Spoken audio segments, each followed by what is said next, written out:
If you've ever forgotten how many cups of coffee you had, made another, and said, oh man, that's my third one, go ahead and hit that like and subscribe button, folks. Welcome back. Big day here. Just had a CPI print. We have two events going on. The Tesla event is later tonight. The AMD event goes on today. Tons of stuff going on with the market. We're going to make sense of it. We're going to extract some money. Let's get rolling. Welcome to Benzinga Live Trading. Let's see if this actually kind of comes back. Way out of control, got way too high. All right. Hey, I will take that. I will absolutely take that.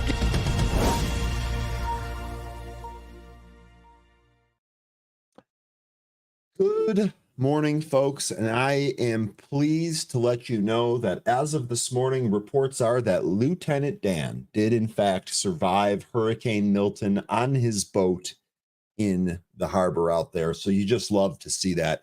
All jokes aside, it is great to see that it appears the hurricane is not nearly as bad as predicted. The market is telling you that as well. You know, they just covered it on pre-market prep. We'll do the same here today, but thankfully, just not as bad as predicted. Let's go ahead. I just want to say good morning to you folks. It's awesome for you folks to joining us here. Let's talk AC2000, X-Sniper, Motion, Sideshow, Lion, and Elon. Let's go. Gerald, good to see you as well. Let's go ahead and take a look at the SPY. We are expecting 13, but he's not here yet. So when we get him on, we will do that. Good morning, Alex. Good morning, Market Sniper. Good morning, Shaka. Okay, let's take a look at the SPY here. We did have the CPI print. We're going to cover that here in a sec. Just first of all, looking at the chart, we had a big move up yesterday, 577.71. Your high print came right at the close yesterday. Actually, looks like we tested that here in the pre-market on the reaction to that CPI number before resolving lower here. So we'll see. The SPY is down here a little bit in the pre-market, but in all honesty, it's really not down all that much. So it'll be interesting to see if the buy the dippers come in here and help us out today. You can see right where we're at the trend line. So this actually sets up nicely for a buy the dippers taking over and moving the market higher. We'll see which one we get. All right. I think we can go ahead and talk. You said I'm cutting up. Does anyone else have problems with my with the audio, or is it just let's talk? Let me know if there are any other audio problems out there. Unsure what I can do until I get my co-host here. I can't really leave or reset anything. You're good, negative. Okay, let's talk. Looks like that's on your end, my man. Good luck fixing that. Okay, let's go ahead and take a look at the movers, and then we will take a look at some of the stocks that you folks are looking at or looking for. We got a couple here. Got a lot of ex-girlfriends, as we like to call them. First one here is going to be BLMZ. This is one that we have traded before, but it is rolling here again. BloomZ shares are trading higher after the company announced it was selected as the primary animation character for an upcoming project. So that's driving this higher here. I actually don't have production upcoming project, acquire the rights to opening music, overseas distribution, and commercialization. So here you go. Here's the PR. Looks like that came after hours yesterday. Did pop the stock on that. Made a high here of about 132, which we've taken out and are trying to build above today. So volume here in the pre-market is encouraging. Level here is encouraging. We'll see if we can go take out 140 and then maybe 150. But this is going on here with Blooms.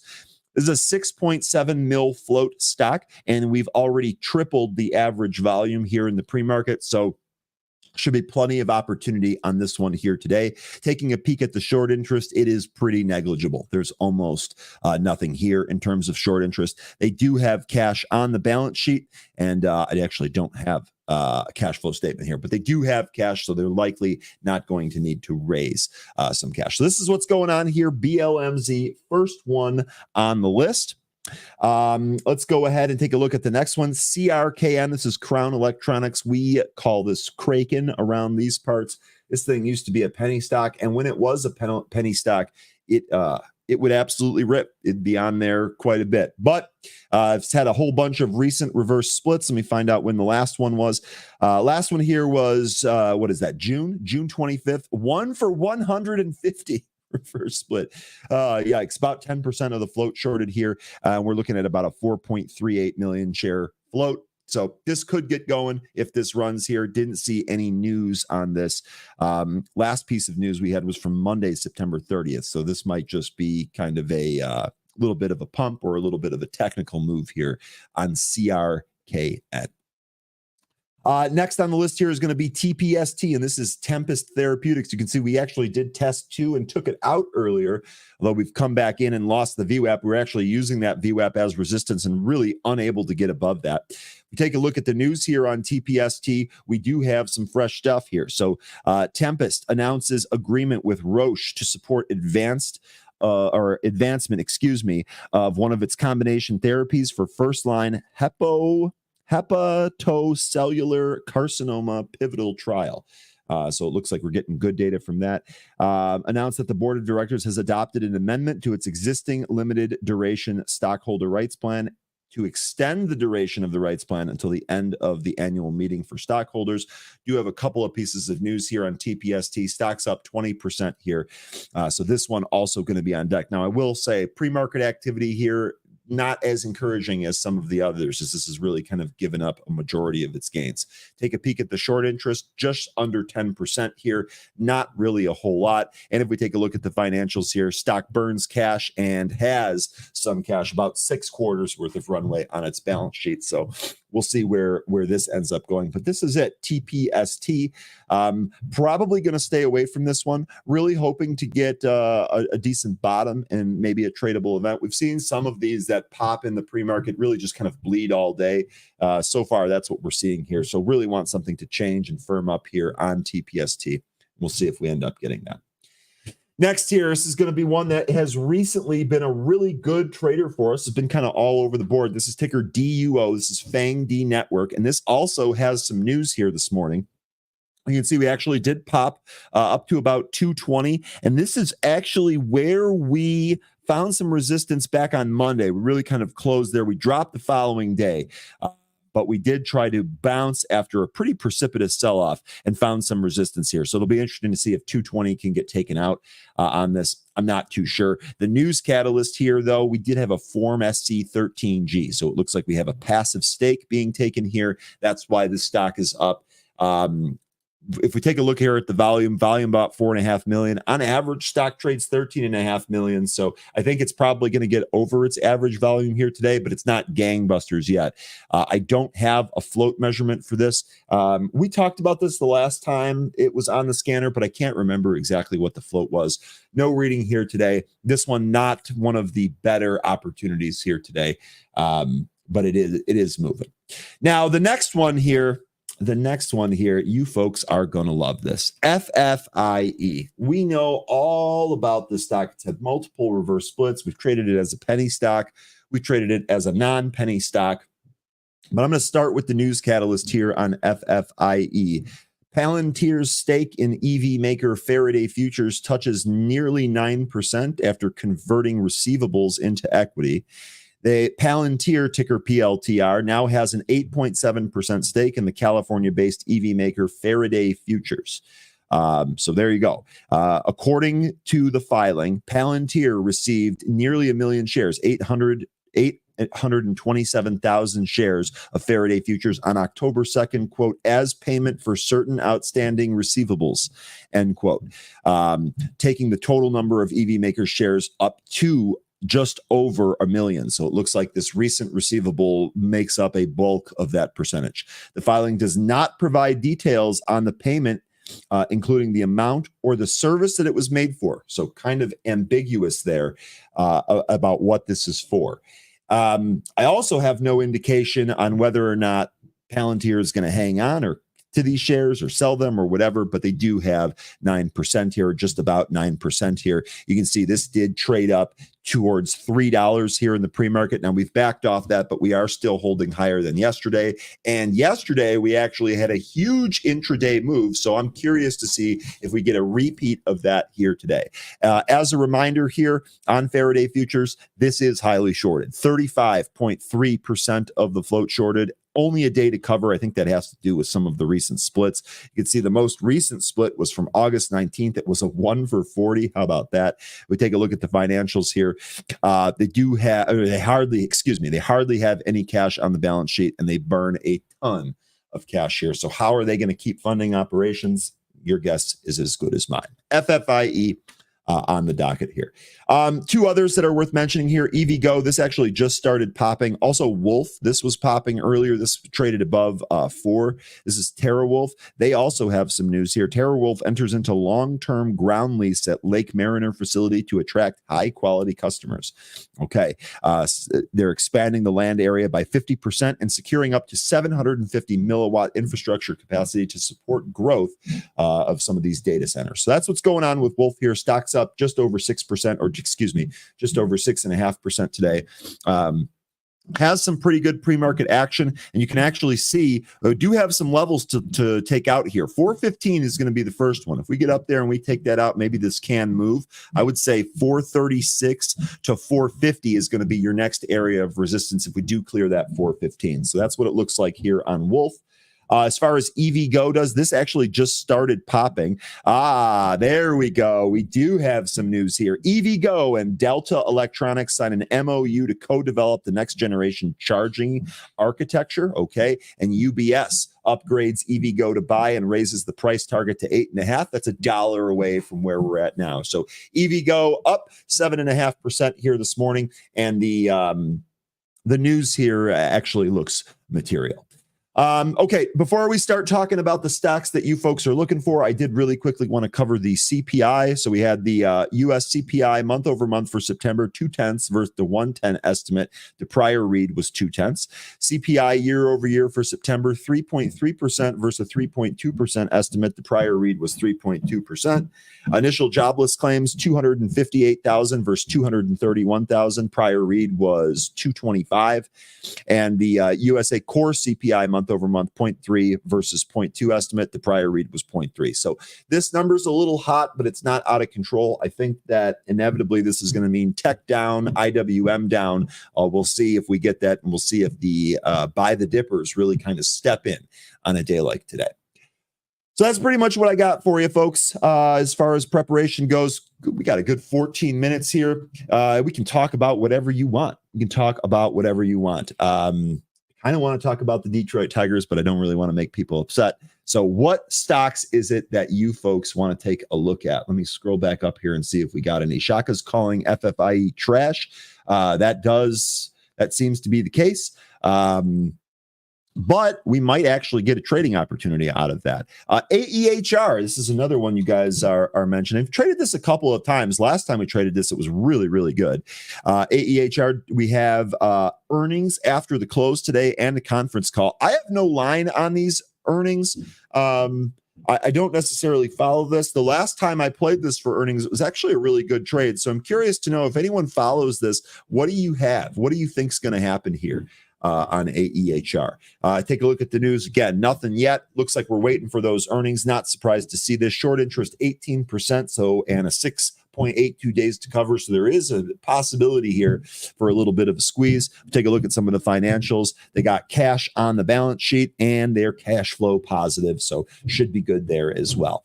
AEHR, curious to hear what the group thinks of this one. Honestly, for a trade, especially on earnings, if we pop above this 1450 level, which is the 200-day moving average, I think this thing could be set up for a pretty good move. I think you could probably, the next area here is probably 1650, which is going to be the former resistance and support level going back to July and August. And then I think above that, it might be 1875. So AEHR, I think a lot is going to depend on the earnings print here today. Again, I have no line on it, but I'd love to hear from you folks what you think on this. Okay. Sideshow says, I'm feeling patient today. Yesterday was hectic for me. Good. Looks like you realized what didn't work and then you made some changes to it. All right. Amanda saying, hey guys, taking the morning off to hang out with you guys. Amanda, we love when you don't go to your regular job and you hang out with us instead. It's always really awesome.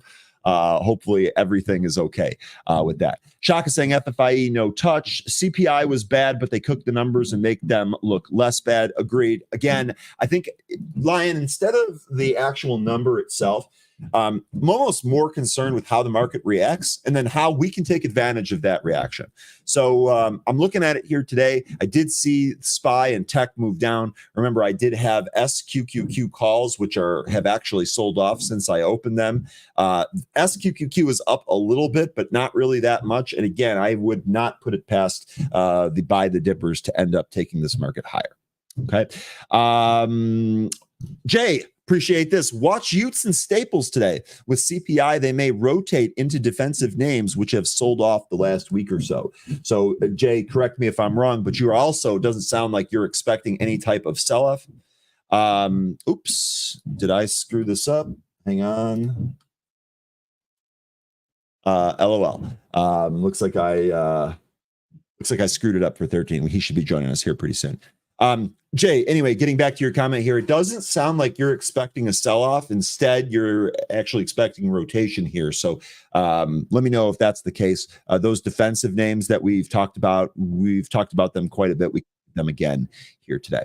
Good morning. What do you think of MU? We can take a look at MU here if you want. I wanted to keep rolling through some of those comments, but let me bring up Micron. One of the things about Micron here, do like this. 13 is ready. 13, I know I didn't even ask if you were ready, but thankfully you were. I'm just going to mea culpa here. Yeah, I got so carried away. I forgot to post the link there in. Oh, no problem, Gatekeeper Ryan. I'm here now. A Gatekeeper. Take that. Take that. Okay. So anyway, Micron here, really good company. They obviously make memory, or that's what they're known best for here. As far as an actual trade, I can't help you on where you bought that. Really comes down to your thesis. Is this a long-term trade, short-term trade? I mean, if it's a short-term trade, I would have imagined you probably stopped out on it. But if it's a long-term trade, I think it's a really, really good company. As far as the actual chart goes here, we've done a really good job staying above the 50.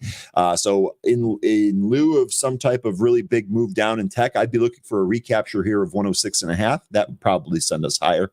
But that's kind of what I got on Micron. 13, I'd be happy to go over the movers for you. I know you're probably pressed on time. We do have several movers that have catalysts here, but we'll see how good they actually are. Before we do that, did you want to, do you have any opinion on Micron that you can help out?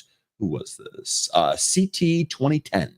Yeah, I like your thought there with recapturing that level you mentioned. That's a 200-day SMA, right? So yeah, the blue line, yeah. Yeah, so that's what I'd be looking for too. I'd want to see that get recaptured so that we can. That to me, that would give me more confidence that this is going higher. But as of now, it seems that it's going sideways. I don't think that it really has chosen a direction yet. At this particular stage, it looks like it could go lower. So that's why I want to see a recapture the 200. Not sure what the catalyst is that's going to take us back up there, but at the moment, it looks like it wants to test the 20 and 50-day SMAs. Okay. Really, really good stuff.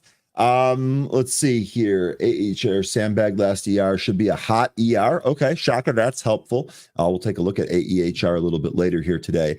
You guys are talking about solar.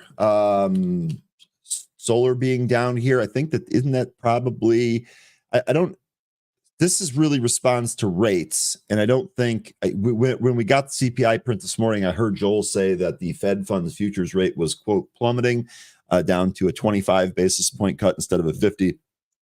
So I would imagine that the rate cuts are going to be small and spread out. Maybe solar is reacting to that. Otherwise, I don't have any other line on solar, anything new here on that. So 13, you got anything on that? I know I started to throw you a grenade there. Well, yeah, so that CPI print slightly higher than the expectation. I kind of would look at this as it being more of a sticky report. As far as solar goes, I mean, there's we are still going to get rate cuts. So I don't think that that's really changing. I think, like you said, we're going to get small ones. It's going to be 25 basis points for the foreseeable future, unless something happens or something breaks. So for the time being, I really can't give you a short-term answer, but over the long term, I think it's going to be better for utilities, solar, and things like that are really dependent on rates. Okay. Really, really good stuff there. You guys are mentioning the different events today. We actually have 2 events today. So the Tesla Robo-Taxi event, this actually doesn't start, I believe, until 10 p.m. Eastern time. I know a lot of people think that that's really late. That's actually 7 p.m. Pacific, which is where the event is being hosted. So it's just kind of right after dinner, I suppose, on the West Coast. But that's why it is so late. So I think all of the trades here are just going to kind of be anticipation of that. Maybe we get something leaked during the day or someone reports on something. I don't really know. But that event is not till after the market here, considerably after the event. And it's going to be live streamed on X.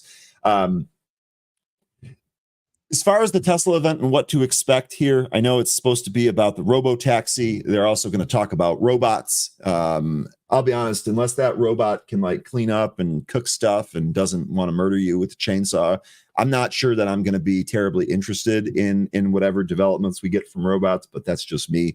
We'll see how the market kind of responds to this. I'd be curious to know if you folks have anything you're expecting out of this Tesla event here today. I'm sure Tesla's going to be in play. I expect disappointment. You expect disappointment. Okay, well, there you go. That's actually a good way to be 13, because if you expect disappointment, it can only go up from there. There you go. maybe that's all right. The other event that's going on right now is going to be the AMD event. I believe that this is in Paris. Let me see. I had a thing here earlier. October 10th. Yes, October 10th in Paris. I did hear that Lisa Su is going to be on CNBC later giving an interview. So we'll see what that means. But I believe that this event is going on right now. And the counter on the AMD website has reached 0. So at least that event here has started. Looks like AMD could eventually go to 187 before it finds some real resistance. And AMD was actually doing better post this CPI print than some of the other stocks. It looks like it has kind of come down now. What was that level that you just gave, 13? That was good. 187. 187. That's going to be right in here, huh? Yeah, kind of where all these, all those topping out wicks are. So something's up there that's turning the price around. 187 is just kind of like a broad level, but it seems like as soon as the prices get up there, there's some real trouble for the stock. So I'd be looking at 187 for an upside target, but not sure what we're going to get once it gets up there. Might break through, might reverse, not sure. RSI also at 65. So if we do get a pop up there, I think that it would come in. Now, the recent price action here, actually really encouraging, right? Recaptured that 200-day, back tested it, moved away from it. To me, it sure looks like the next move here is up. We actually do have a gap to close up here to 177. So we'll see where we end up going here on AMD. This might be a pretty decent watch, but just know they also have an event going on today. We're likely to hear stuff out of that event. Good morning, Joe, and good morning to everybody who is in Florida. I hope everybody is as safe as they can be. Also, he mentioned Peru. That's going right now.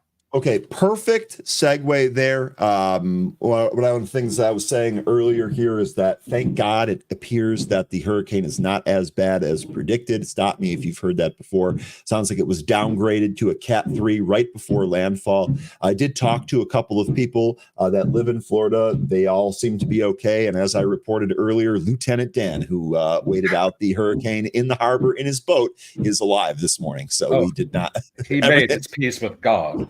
Everything over there is good. Nice quote from Forrest Gump there. We'll take that. So what that means for the actual stocks here, I mean, obviously we care about the people first and foremost, but what that means for some of the stocks here, market is telling you that this is not as bad. Now, could things change? I suppose when everything's kind of gone over. Generac down here 3%. A lot of the hurricane trades that we had talked about all down here. Home Depot down 1.5%. Let's take a look at Lowe's here, down just over 1%. So the entire hurricane trade here looks like it's coming back in a little bit. We'll of course monitor reports to see what's happening, but it just doesn't look like it was that bad as predicted. And we talked. Well, I don't necessarily think the hurricane doesn't appear to be as bad as predicted. Remember, we're still finding bodies from Helene. So I think we need to kind of just not wave the victory flag quite yet with Milton. I think we're going to find out some pretty dire things as time goes on. That being said, GNRC and all these other hurricane plays, these have been extended. We talked about this yesterday, how they needed to come back in and cool off a bit. So let's just kind of wait out this downside with a lot of these plays. They may end up turning back around later on once we get a better idea of the impact of Milton. And which is all good, but the early reports are definitely encouraging, and the market is responding to that. It's clear as day. So again, we'll hope and Lynn, all right. Our family is safe. Thanks. Great. And I'll be honest with you, give me more of that. Give me more reports of everything being okay, and it not being as bad. I will take that all day long here today, without a doubt. Okay. 3 million people without power, indeed. And this is really going to be the big thing. Actually, if you recall back to yesterday, this is exactly what Tim Melvin said, right? He said, hopefully we don't lose power. Well, it appears that is, in fact, what happened here.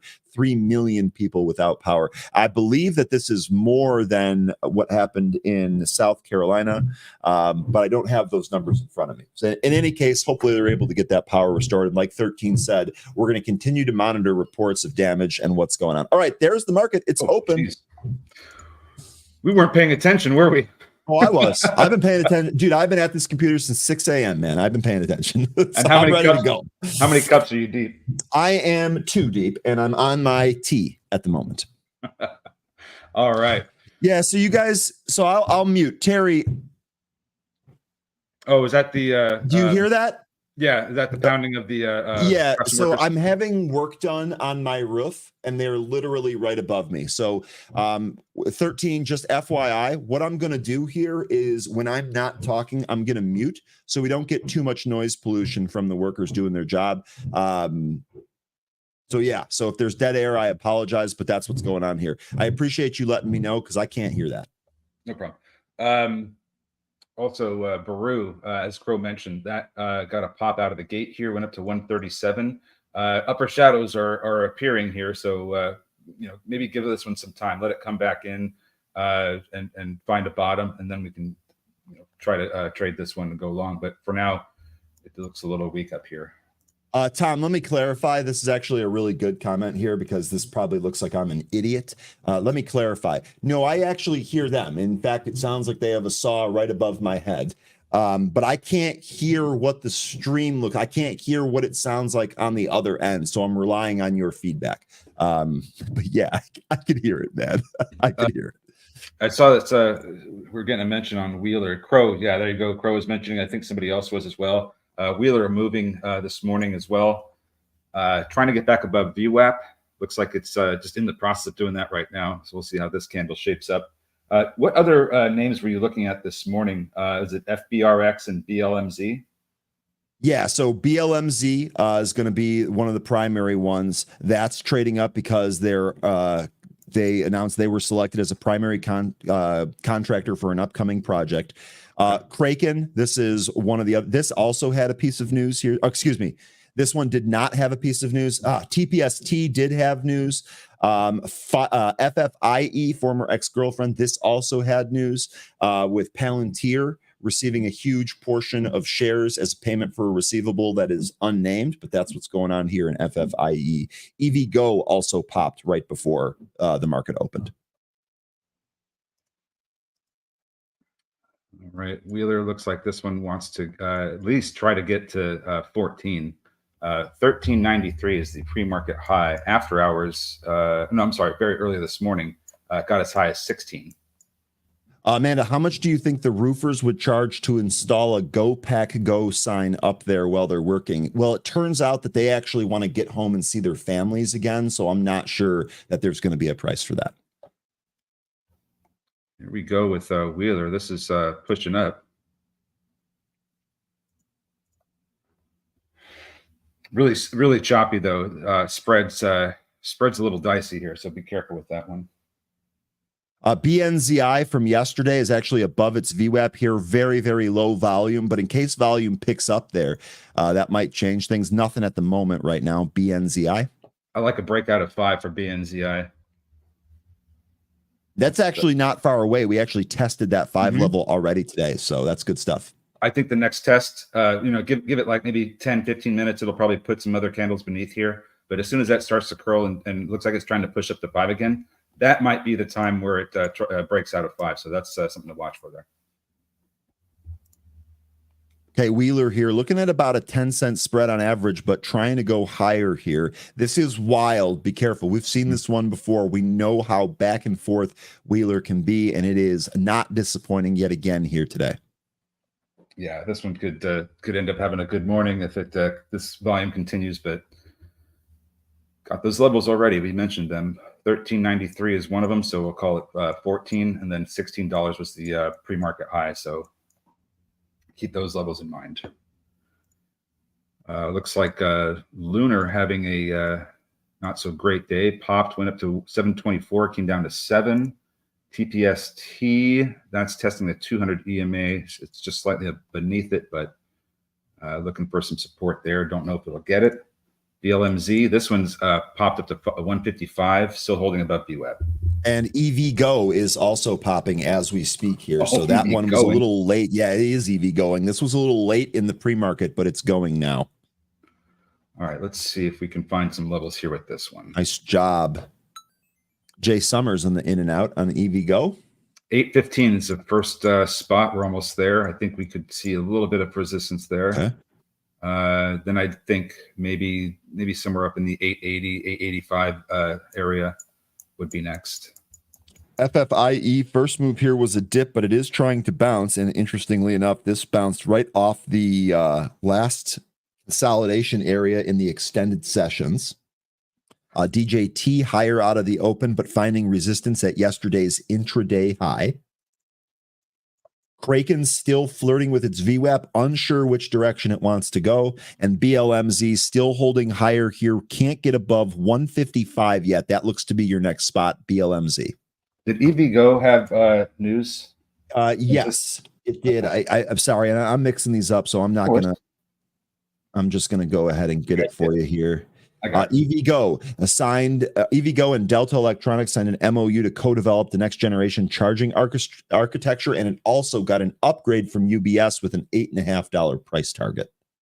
Yeah, I think this could end up popping up to 880, maybe. That's where I would think it could go. It's really moving right now. It looks like it's on the table. 880, sure, I think that's a possibility, but I don't want to say it's a guarantee. But that's where I'm going to be looking at 880 because I look at the monthly chart. That's where the 200 EMA is, right at 884. Hey, sorry, go ahead. I was just going to say BLMZ tried to test that 155, was unable to take it out. We now have 2 wicks going up there and testing it on BLMZ. And APLD getting mentioned here in the chat right through 8. I've got it on screen for you.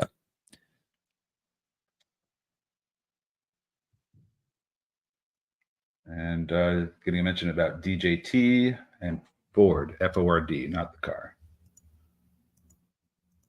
All right, so that was a good call on BLMZ. That ended up going. That's knifing.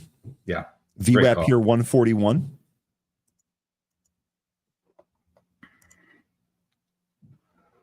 And what else here?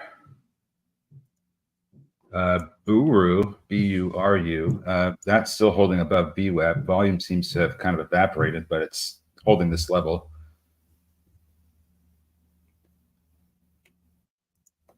So BLMZ touched that VWAP. We'll see if it ends up bouncing here. APLD still kind of flirting with 8.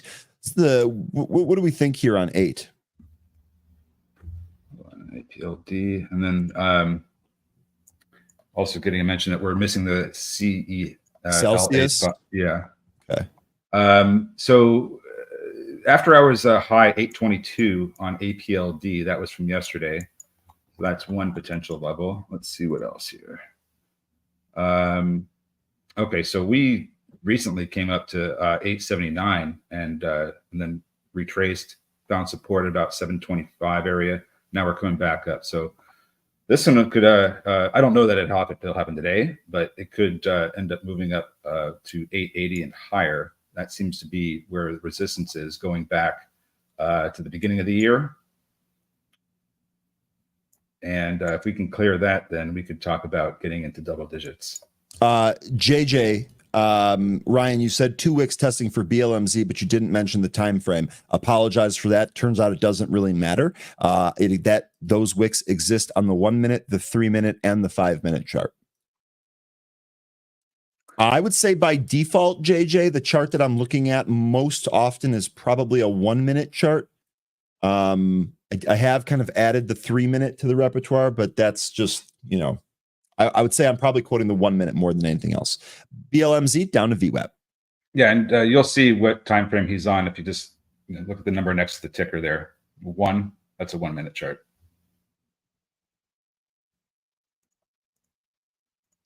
All right. Let's take a look at CELH. This has been extremely beaten down. Everything is pulling right now, it seems. All the stuff that we've been talking about, looking at this, they're all coming in.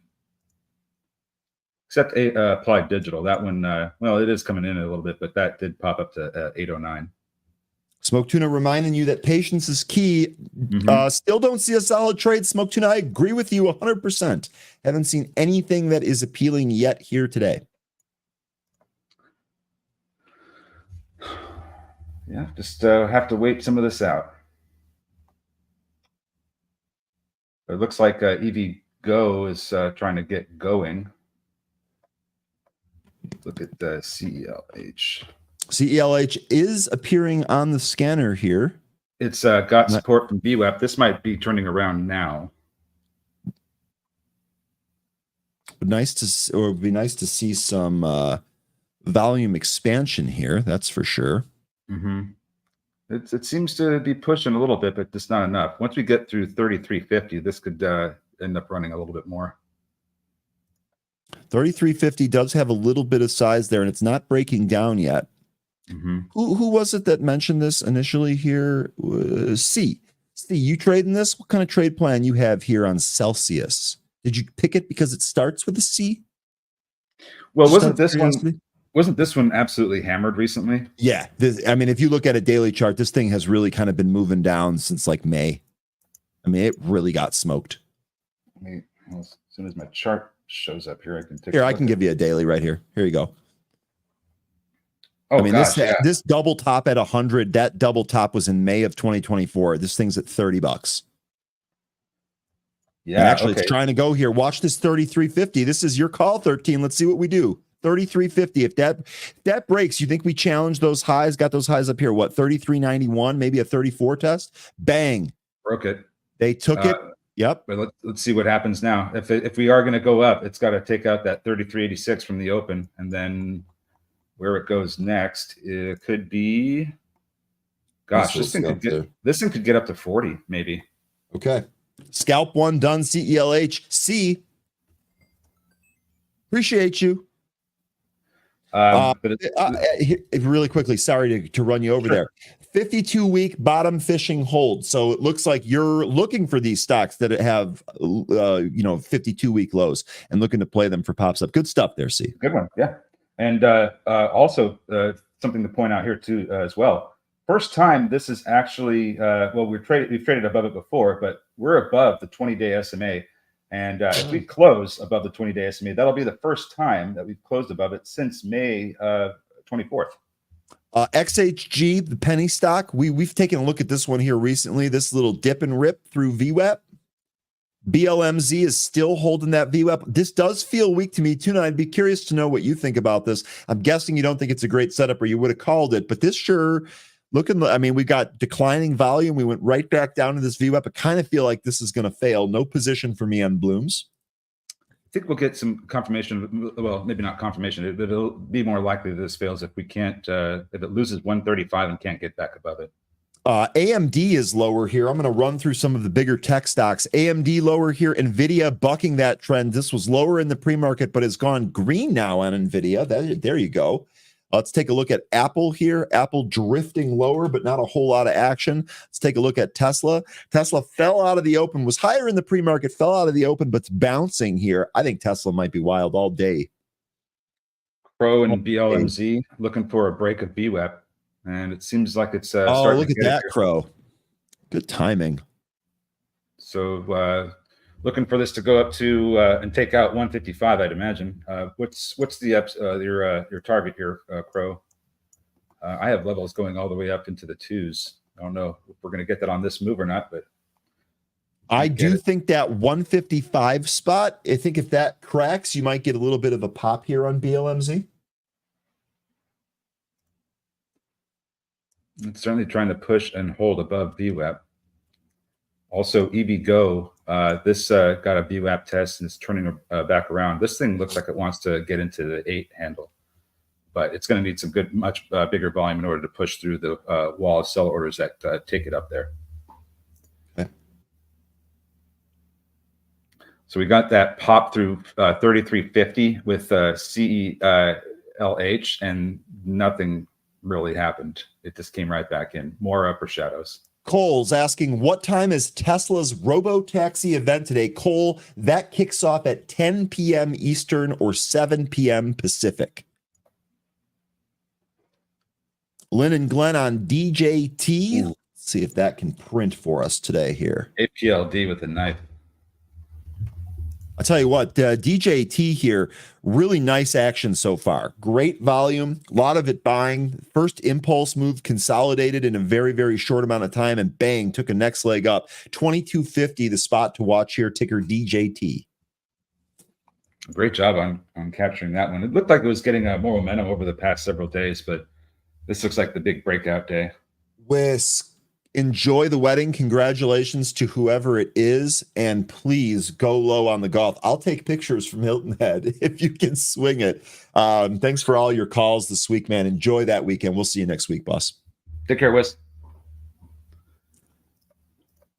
All right. Do we have perhaps some bottoming happening with BNZI? Ooh, let me look that up. I tell you what, this stock here, I know it's kind of junky, but it's really starting to like grow on me. We've made some successful trades on it. I really, really want to have it just run while I'm holding it so I can yell bonsai at the top of my lungs and make my neighbors think that I'm crazy. I kind of like, maybe we'll get this. Maybe we'll get an opportunity here pretty soon. BLMZ, the next one to knife. So now we have Applied Digital and Blooms that have knifed. And that knife went right through that VWAP on Blooms. Careful on that. Yep. Big Bees mentioning CrowdStrike. CrowdStrike is moving here, Bees. This actually nice little impulse move from 297 above 305. Tried to back test the VWAP, trying to go higher. What's going on here on CrowdStrike? This is someone picked this as a top software idea in 2025. That's just like that's like partner content. That's not like a breaking news item. Breaking news. Someone has an idea. Oh, wow. Applied Digital really losing it now. Taking out pre-market lows and going lower. I got to be honest with you, Tom. Crazy. Walking into my brother's house and seeing the cat inside the bird cage and the bird sitting on top of the cage. Just thinking about this gives me anxiety. This is absolutely something that my cat would do. He would try to go into the cage and then sit in the cage because it's like a box, and the bird would be out of his mind, wouldn't know where to go, and would be sitting on top of the cage. But this still gives me anxiety. I saw that Sylvester and Tweety episode. OPI setup. We got a setup, Tuna. And DTSS is running. Looks like EVGO is trying again to start EV going. Still looking for this was actually a half decent bounce off that VWAP there. How's Wheeler doing? That's just right by the a lot of back and forth for really no movement there on Wheeler. That's what I mean about something about it being difficult. Just kind of feels like choppy and hard to trade. Looks like SPY is about to go beneath the previous all-time high that we just took out yesterday, the 574 and 71 cent previous all-time high. It's testing that right now. Which one? SPY. Sorry. I was reading Jay Rice's message about Hack, which is the cybersecurity ETF, right? Amplify cybersecurity ETF. And Jay, you were mentioning this hit an all-time high. Look at this breakout here. Jay, good call here on Hack. So here's the thing on cybersecurity. I'd like to get anyone that's traded this, I'd really like to get your opinions on this. Cybersecurity, I do think, is extremely important, and I think that it is going to continue to get more important as our technology advances and as our society advances. But what I've noticed is that these names are extremely difficult to trade. Maybe hack's the way to go here, right? You don't have individual exposure to a name. I mean, this chart, I guess this moved down from 67 to 42 and then now back to 70. I think this is just when you trade cybersecurity, it's just part of it. You're going to get this volatility here. Bloom's halted this to the downside, right? Yeah. Bloom's to the downside. Yeah, careful with that one. Mm-hmm. And then Pan W's having firewall issues. And I think, Amanda, are you giving us information from because you're in this field, aren't you? Pan W, I still like this for a test of 375. No position. I still like it. Keanu Reeves, you know the whole thing. Yeah, Jay Rice is right. Bug, another ETF. That's the other one. Bug and hack. Okay. Mm-hmm. And Bug hasn't broken out yet. Interesting. I don't trade these enough. I feel like, like to your point about cybersecurity stocks not really able to be traded very well. It's like they always go down on some bad news, and they just kind of like take the stairway to the up. Staircase up, elevator down. They never seem to come out with a PR that says, hey, we our cybersecurity AI managed to stop this number of threats today. And if they do, it's not really big headline news. And I think it should be in order to get these things to go, because they just don't really, oh, wow, look at EV go down. Look at Tesla go down with EV go. Cole mentioning quantum computing will change cybersecurity. This is a common theme that we've kicked around the show quite a bit, Cole. The only problem with this is that timelines are going to be difficult and likely to change. By the way, Q's hitting lows, SPY's hitting lows, SQQQ higher. Amanda, just 80 hours last week. Tell you what, hopefully you did something to decompress. I know your Packers got a win for you on the weekend, so hopefully you're able to enjoy that. That's a lot. I remember 80-hour work weeks.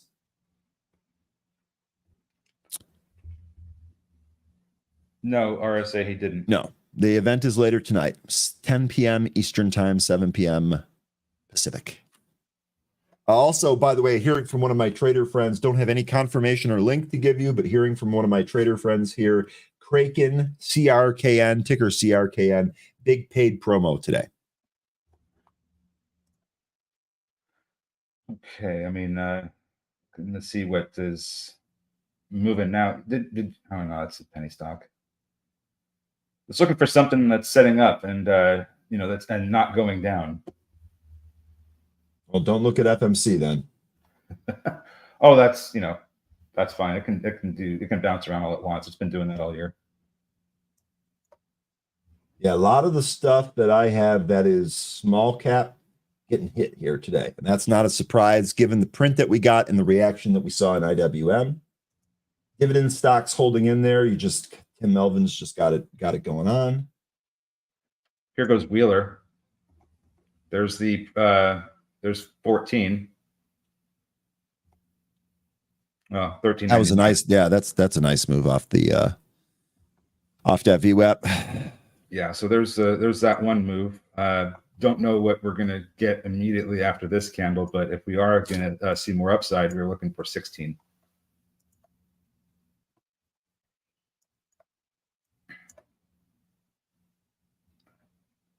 Quite nice. Good to see you again. Back to mention Rivian over and over. I'll tell you what, Rivian I'll be interested in when they're not losing $1 billion a quarter. But until then, we'll see. Maybe if there's a day trade set up there, but in terms of swinging it, not yet. I'm not there yet on Rivian. Celsius, after that move, right back down to the pre-market consolidation area. DTSS, you mentioned this one earlier, huh? Mm-hmm. Yeah, this one it was getting mentioned in chat and lost VWAP just now, but it's still kind of up in this area where it could still turn around. Let's see if it can consolidate up here. But if we start getting down to like under 250. I'd be a little more worried about this going under. Looks like the dip's getting bought in SPY right now. Yeah, I was just going to say the same thing. SPY and Q's getting bought as we speak. Snow also, by the way, this to the highs here today.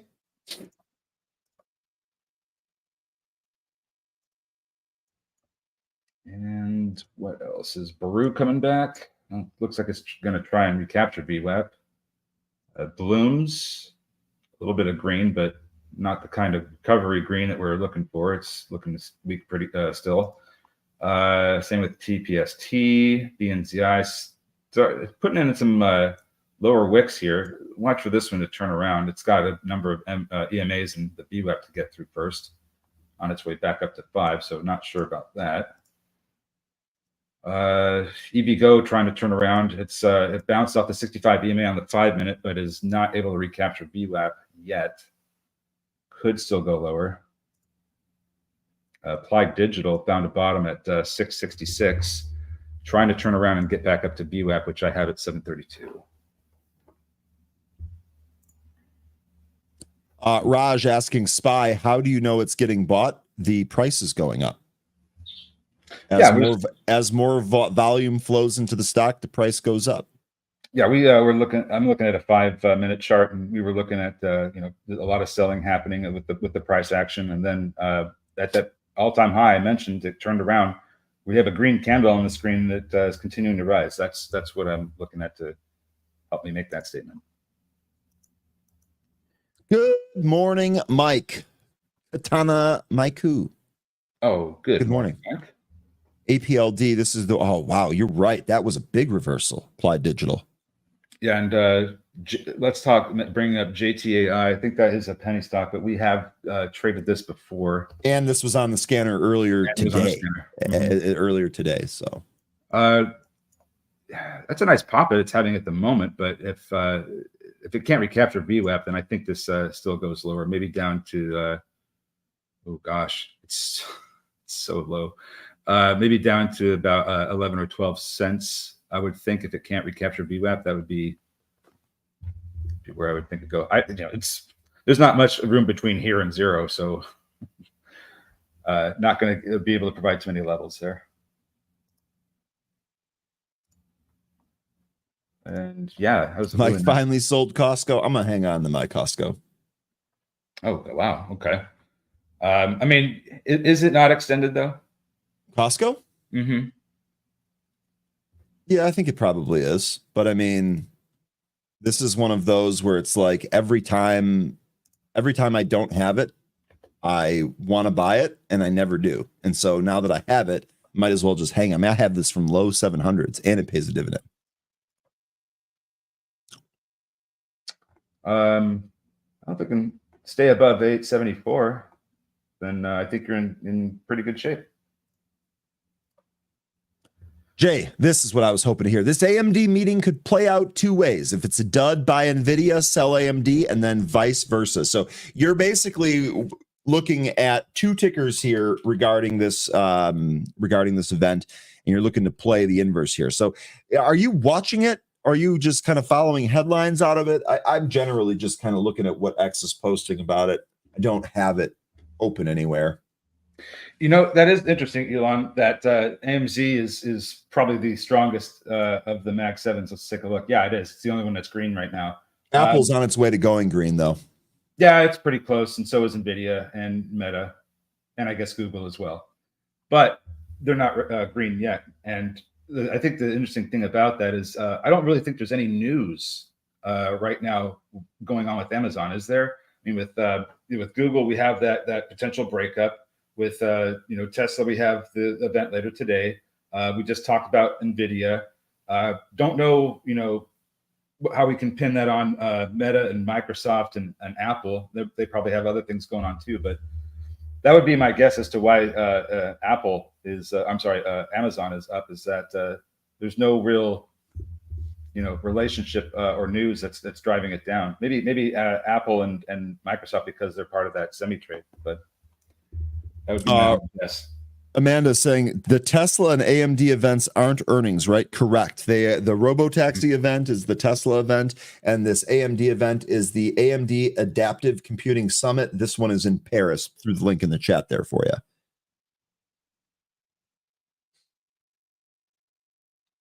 Great job, Anthony, or Christopher Anthony, selling a third of his Disney. Actually, how did that do with the hurricane really not being as bad? I'm curious how Disney did. Actually got bought all day yesterday, Chris. Pretty good. And it looks like the dip's getting bought here today. Still has a bit of a bearish chart. Let's see what happens. Well, let's wait this one out. It needs to recapture that 20-day SMA. Been struggling to get above it the past few days.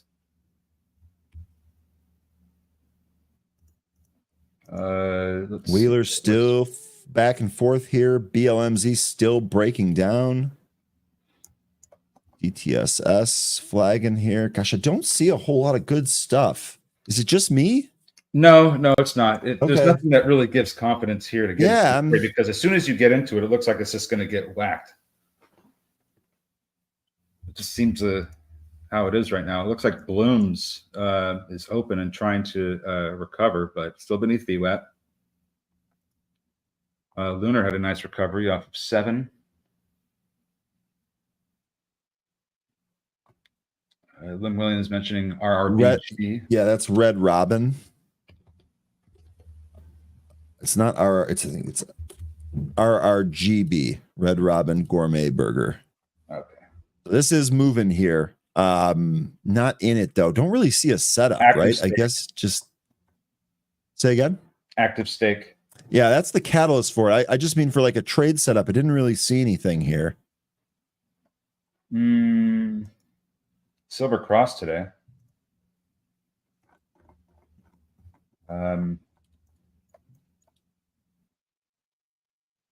I mean, I only see price action potentially being within, from between here and $6. I don't know what else is driving that up higher, and I don't think that stake was very large either. But I guess that doesn't matter when. Well, maybe it should. Really quickly here, Mike Greenleaf asking, why is HMY surging? I think they got an upgrade today, didn't they? Harmony, this is the gold mining company. Yeah, JP Morgan upgrades Harmony Gold Mining to neutral and raises the price target to 820. So interestingly enough, this is actually above the price target, but you're actually getting a rating upgrade there. Moving from sell or whatever it was to neutral. That's what's driving it here today, up almost 5%. I think miners. Yeah, there are miners that are doing well, like LIN, MP. I think it's miners in particular that are doing well. Dell is going.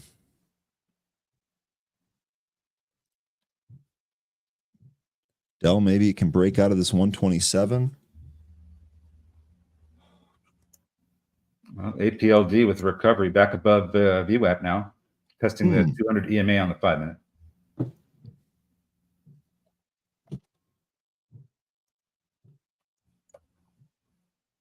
It's actually a pretty good recapture there. Nice mention there. Don't see a whole lot of setups. So like this might be something worth watching. So Dell has an AI event and NVIDIA has an AI event today. It does? Lots of AI events. I guess you could throw Tesla in there too, since theirs is basically based AI on Summit 2024. I think this ended, right? This ended October 9th. That's a good pickup, Christopher. The NVIDIA Summit. Yeah. Here, NVIDIA's website, the workshop, October 7th, the conference, Oct 8 through 9. So I think NVIDIA's event is over, Elon. What was the other one that you had? Dell.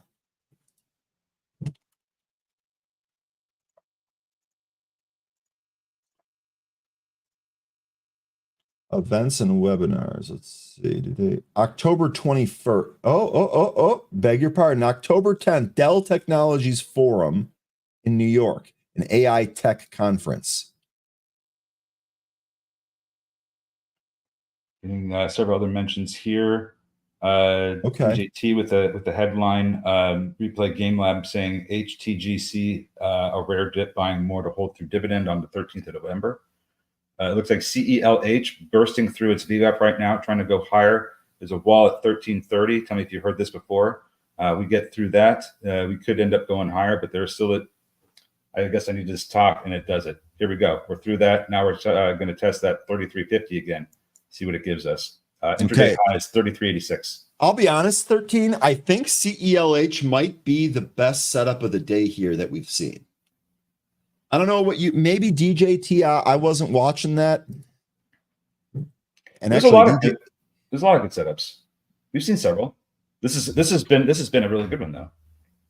DJT. Let's see if it can pop this intraday high. I mean, the lunar dip was really good too. That's up 25 cents off the bottom. Wheeler still holding above VWAP. This thing is looking for this. Lots of upper shadows here. Not sure about Wheeler. It looks like it's whipping around a whole bunch, so I don't know what it's going to end up doing, but it seems like it wants to try 14 again.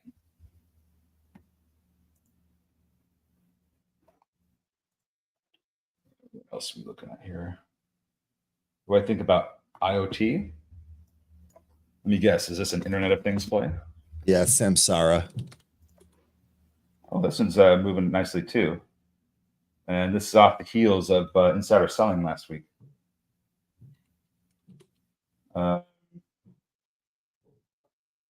Got a neutral rating with a price target of 46. That's an uninitiating coverage. New coverage on that one from yesterday. Tuesday. Let me see here. Take a look at the chart. CrowdStrike, Mike, this is kind of a big move here. Seems like it's slowing down here. CrowdStrike, we're in a gap or not quite. Yeah, I don't really count the wick. This gap actually doesn't fill till 340 on CrowdStrike. Wow. It looks like IoT is poised to break out of 50. I don't want to say that that's what's going to happen, but the setup just looks like that's what it's aiming to do next. And it could do that. It's not going to be extended. It's only got it's under 63 RSI, so still some room to move up some more. But I think you're getting close to the end of the run here with this one. So just keep that in mind. One thing you'll know when this is the run is definitely over, when this doesn't recapture the 50-day SMA, because that's been kind of riding it up. And it just recaptured the 20, so that's good. But keep an eye on those two SMAs. I think they're going to tell you when the party's over. Yes, Lynn and Randy, we are watching CELH. We've been watching that all morning. This is, I actually just said I think this is the best setup of the day here today. We did get that 3350 launch that you were looking for. 13 looks like perfect. We're stopping here right up at 34. Yep, 3420 broke through that. Yeah. That's a really nice move. Let's see what we can find next here for an upside target. Oh yeah, I still thought that 40 was possible on this one. So let's see if that's what we end up getting. That would be the 65 EMA on the daily chart. It's at 40.04. Do I have anything closer? I guess 36.11 might be a possibility. That's a 9 EMA on the weekly chart. We'll see.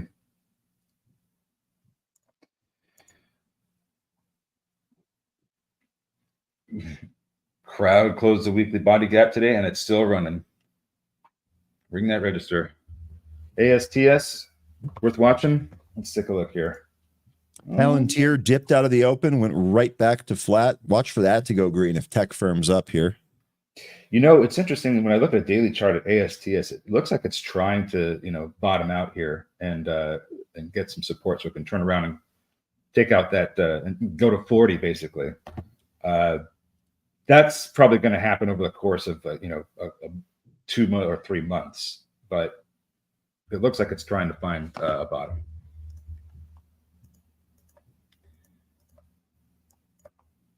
Okay, so I'm kind of interested in Tesla option flow today. VKTX, by the way, lower again here.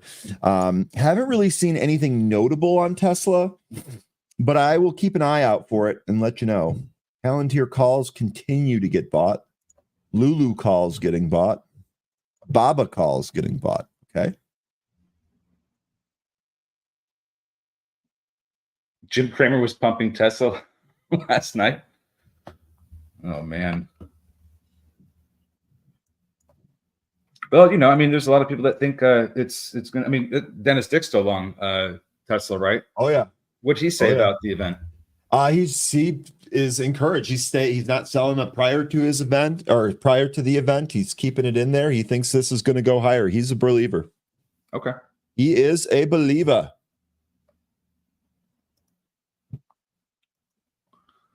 So Daniel, this is a good question. I might take some time to talk about this. I don't mean to move away from trading here. Daniel's saying, hey, everyone, I'm new here, and I was wondering how you guys get high levels once a stock has broken through the pre-market high.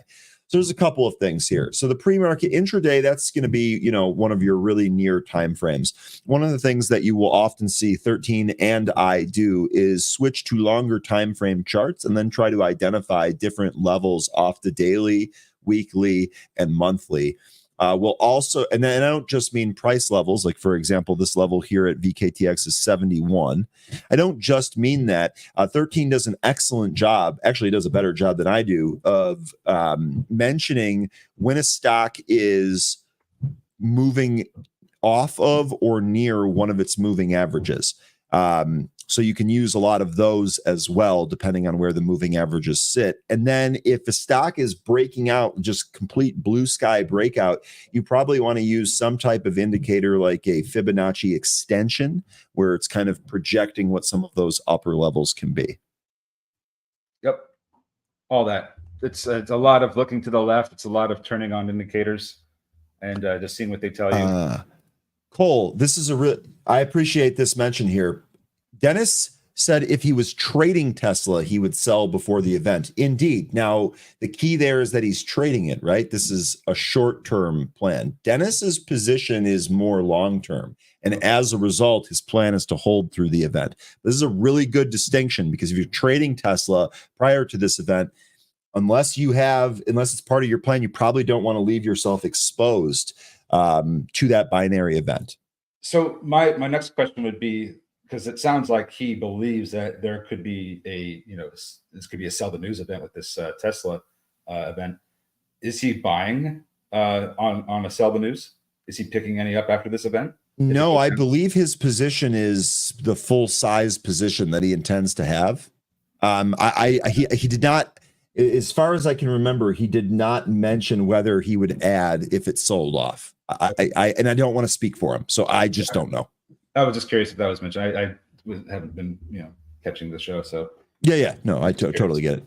Carmen, this was taking a look at ASTS since I think you were the one that mentioned it, or somebody did, and you want to know that if it's going to fall beneath 20. Well, let me take a look at this here real quick.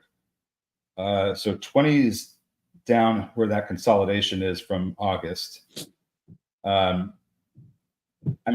To me right now, it looks like it's trying to turn around. I'm looking at the MACD and the RSI. I'm using other indicators too to give me an idea if that's what's actually happening.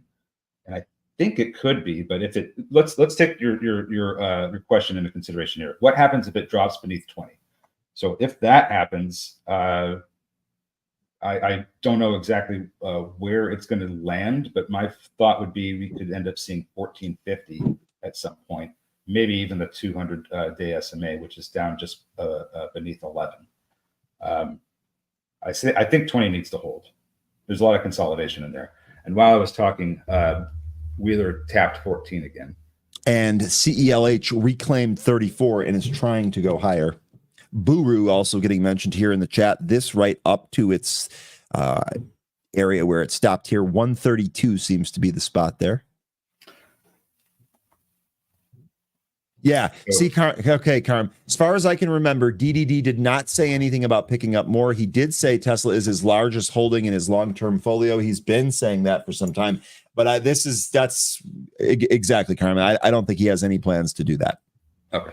Thank you. And thank you, AC2000. Okay.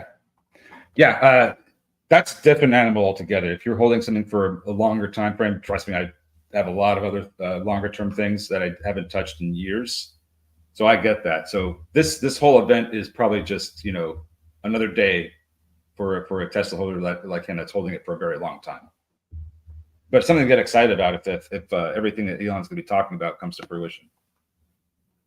EVgo curling off the low. We'll see if this can get back to the VWAP. Only 13 cents away at the moment.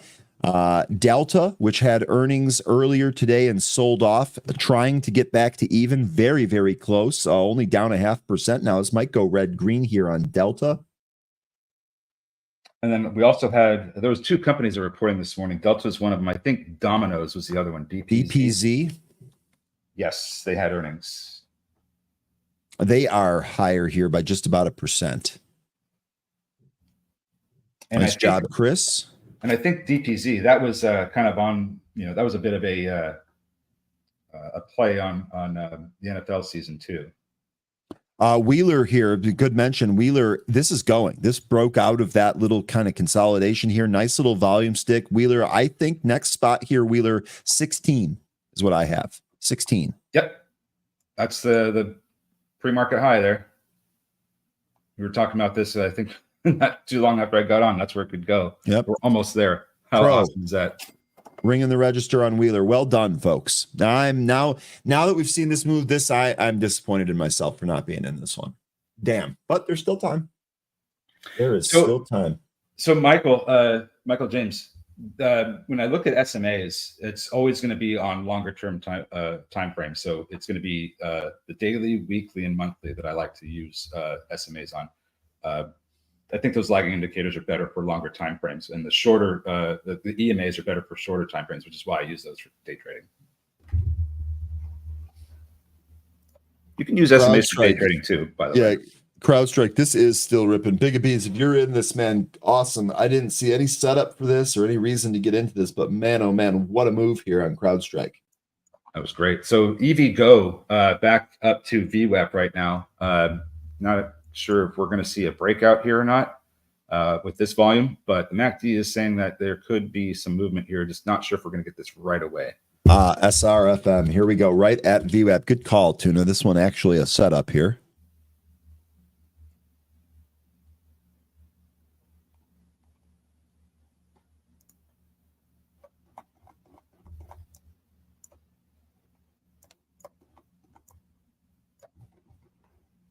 Manish saying, I stop loss yesterday on Wheeler at 9.8 based on feedback. What a bummer. This is exactly why having your own trade plan is the way to go. And is always, always, always going to be really, really important. So, Cole, this is a good question. I hear you guys talking about VWAP a lot. I'm not super familiar with the indicator, but is this more for day trading or like swing trading as well? So the way I would answer this, and this is just my opinion, I don't want to speak for 13 or anyone else, frankly. I do use this more for day trading. In fact, I use this a lot more. But one of the things that some of the veterans that we talked to in a happy hour mentioned the daily VWAP, and you can use that for kind of like a trade indicator too. A lot of times stocks that will make a move want to come back to the VWAP in either direction. And so there's something to be captured there. But to the first part of your question here, this is my primary indicator when it comes to day trading. I tend to use the moving averages and the Fibonacci retracements more for swing trading. Yeah, VWAP's a very powerful indicator for day trading. Indeed.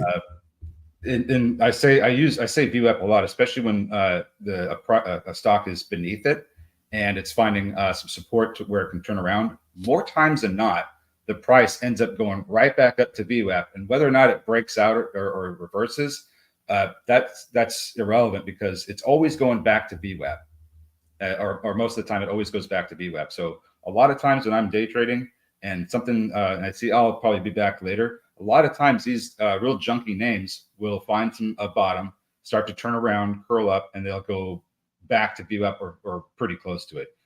Can't explain exactly why that happens, but this is the market that we're in.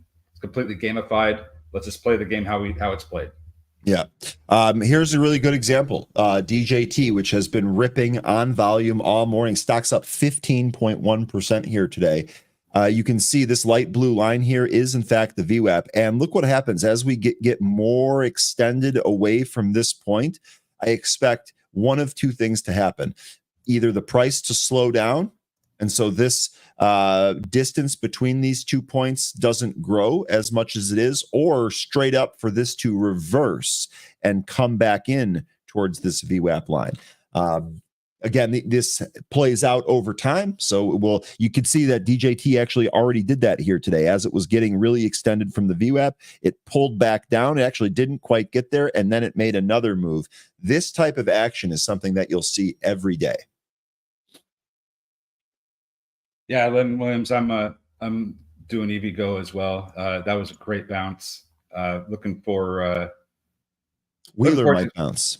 Wheeler might bounce. Looking for the for EVGO to try to recapture this VWAP. Still getting some resistance there. Wheeler. Well, here, look at Wheeler. This is another VWAP example, right? It was just kind of building right above the VWAP. As it started to extend away from that point, it had this propensity to pull back to the point. Now, it might still go again, but it's coming back in more of a regression back to the mean, more so than anything else. Here is the EVGO on that bounce that you folks were talking about. Looks like this stopped right at VWAP. How about that? Do you believe in coincidences?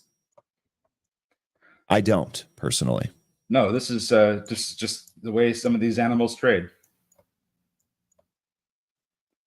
Yeah, there is no try regarding DJT. My secret to this: don't try and figure out why this is moving. Don't try to tie it to what's going on, because as Fairchild basically said, is this because Trump is pulling ahead in all of the swing states?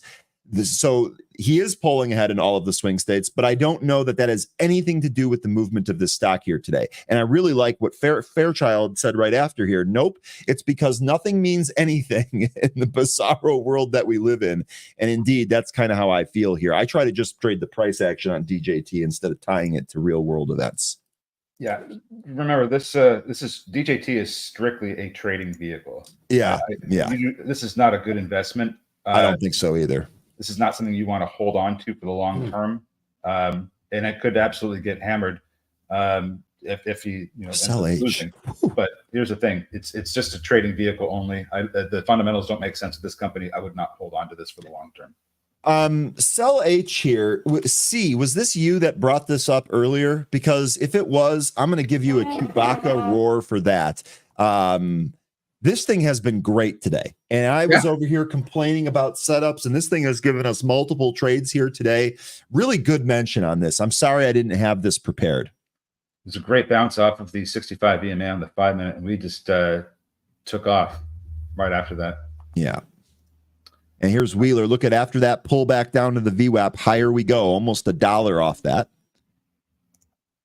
I've got to get through 1424. I think we could still get up to 16, but the volume is kind of fading right now. We need to see another big volume stick. RS mentioning, AB mentioned it in pre-market. Great call by him. Indeed, it was. When you're right, you're right. I will say AB does, as far as I remember, maybe something's changed. I don't necessarily want to speak from him. He does enjoy a Celsius here or there. He does enjoy a Celsius or two. Those were always floating around the office when I was there. Parker's asking about SMCI. Oh boy. Are we doing anything here today? Is this even...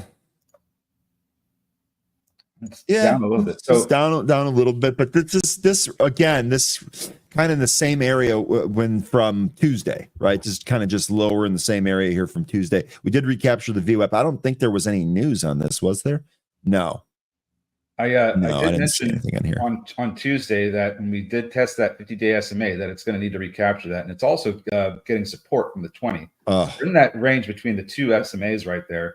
And now today, it looks like we just got some support from the 20-day SMA. So my next thought would be that the price has to come up and push through the 50-day SMA. That would be my next thought on here.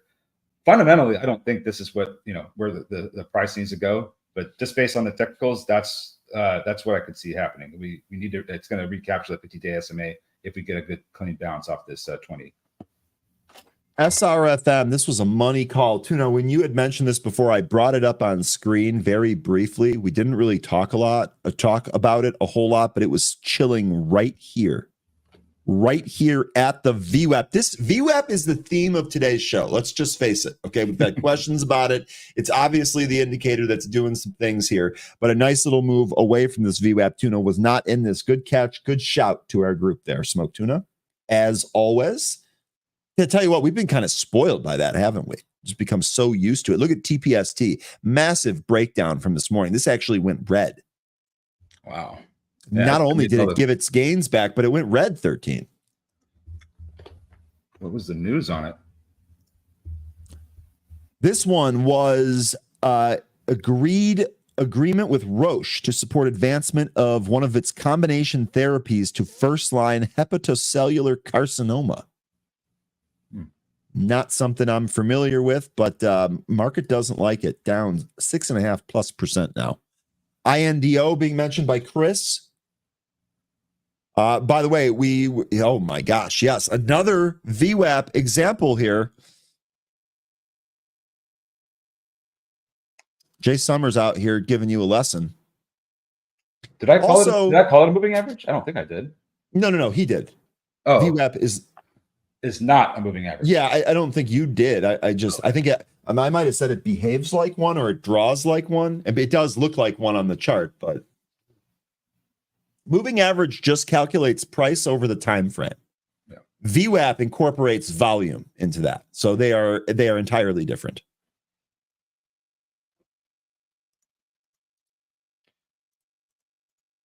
All right. So JTAI trying to go higher is a penny stock I'm passing on. Yeah. Red Robin continuing to go higher. Sorry, 13. No worries. We're looking at a little bit weak. Same with EVGO.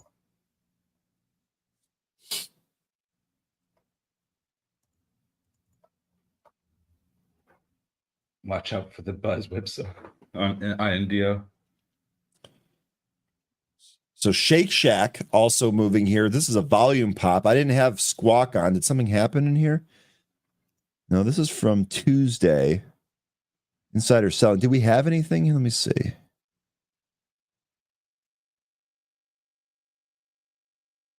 Yeah, so the Squawk was all over this. Shake Shack spiking here. They don't see any news on that spike. Following their earnings report. Shack, no. Volatile here. Okay, interesting. Did they? So Shake Shack has earnings confirmed for October 30th, day before Halloween. Interesting. I didn't get Shake Shack popping here. It did not get that. Okay. See, what am I missing here from the chat? Smoke tuna. Mullins up 5%, just saying. Noted. INDO, that also went with HUSA, right? INDO and HUSA, both of those were moving around here earlier today. Yeah, here is INDO. This actually popping to the highs a little bit. HUSA was the other one that often moves with INDO. We'll see if it's doing the same thing too up here at the highs. Sell H fell beneath 34.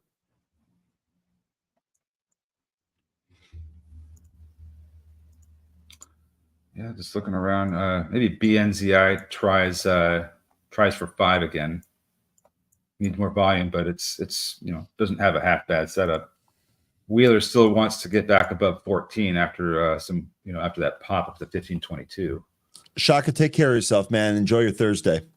Take care, Shaka. And AMD perfect example. INDO has 1 day to cover. Are you disputing that, Sydney? I take it that's correct. Let's see what happened here with the volume and stuff. Yeah, short interest. Yeah, so the actual raw short numbers are all under the 10-day average value.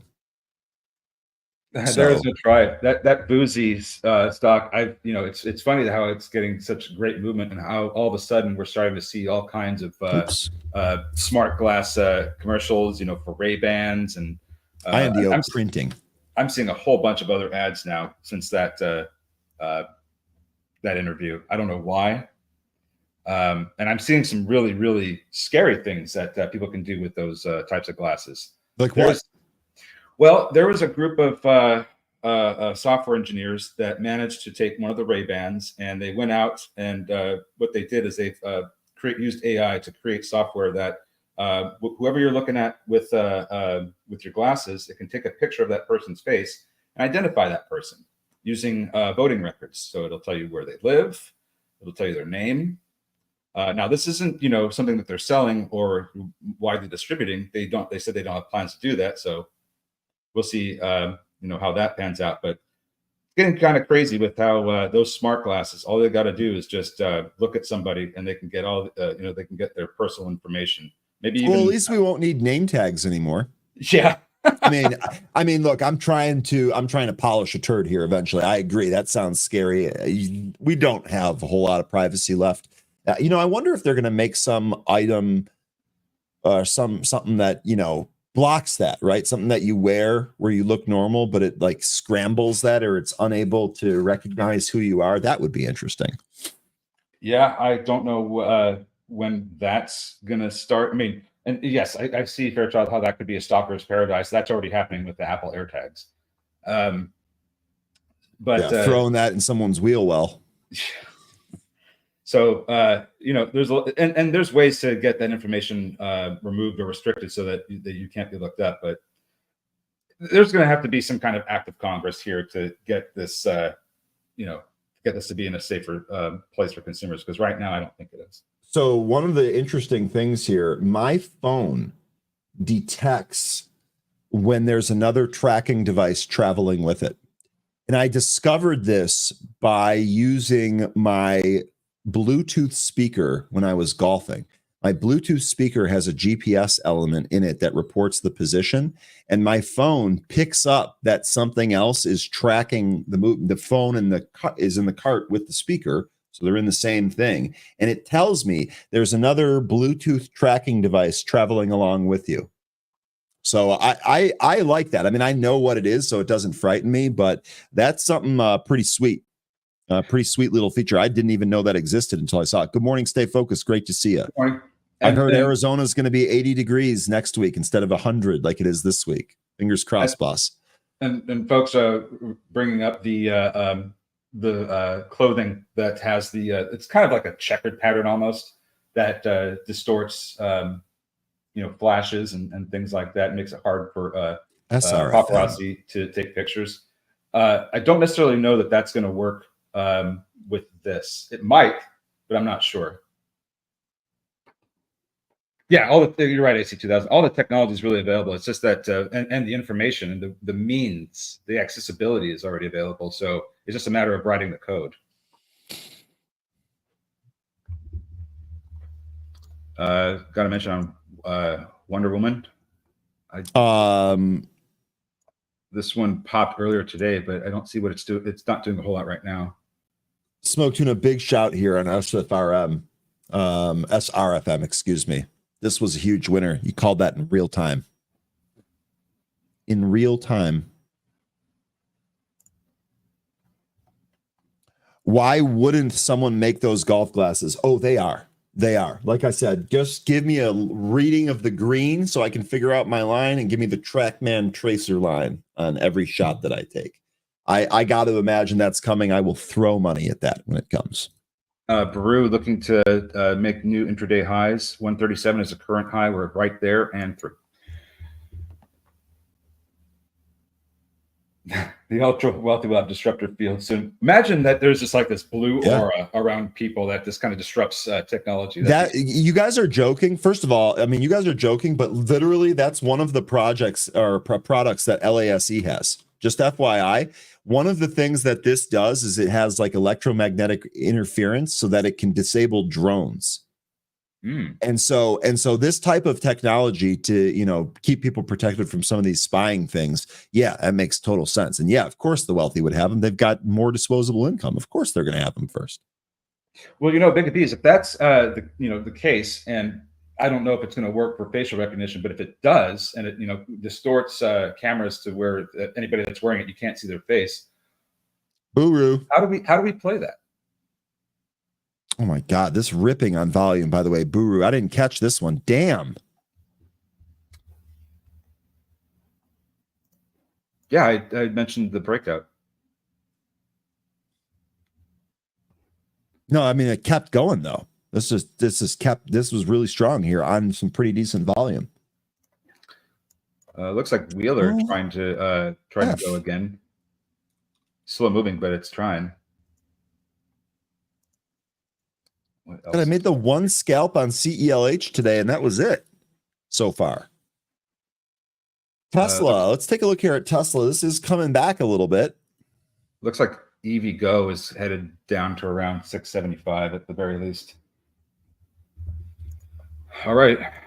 Wheeler pushing into the 14 handle with a power tie. Love the Cartman impression. Respect my authority. That's actually, whoa. I like double take there for a sec. That was incredible. That was pretty incredible. Out Buru. Nice job, Crow. 3 trades, stopped on Blooms, hit with the other 2. That's how you do it. Nice. That's how you do it.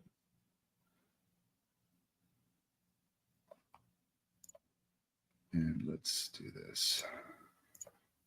Yeah, I haven't looked into these jammers yet. There is no try, but that's something I'm thinking about at some point. I don't really have anything. I don't really feel at risk at the moment.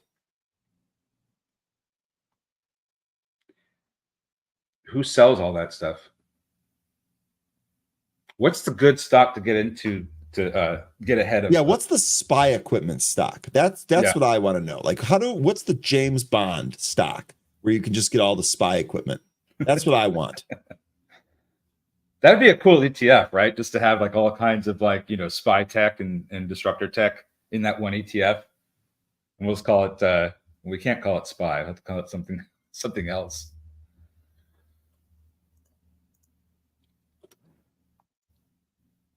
All right, so what are we doing here? CELH, are you going to do some more stuff? Kind of going sideways for the past half hour. Waiting to see if it's going to push up through 34, or if we're going to break down to VWAP. EVgo, just going straight to hell. What? Stay focused. I will not be caught with a Manifesto collection sweater on. That would be an ugly sweater attire. I don't even know what that is. Oh, I'm wearing that for Christmas. Christmas parties. I'll ruin every picture. Oh, that's the thing that distorts the picture. Ah, gotcha. That's actually funny. BNZI, this is not bad. Let's see if we get to Albanzai. Smoke tuna. I think what this really needs here is some volume flow, no? Oh, perfect. This is the one I was looking for it to get over 5. We had a pop over that, but it came back in. So let's see if it can recapture 5. We get that. I'd say that the pre-market high is on deck potentially there. That would be 550. Let's see if we can get that. Yeah, Carmen, I don't know of any public company that has like spy equipment, anti-AI jamming stuff. I don't know.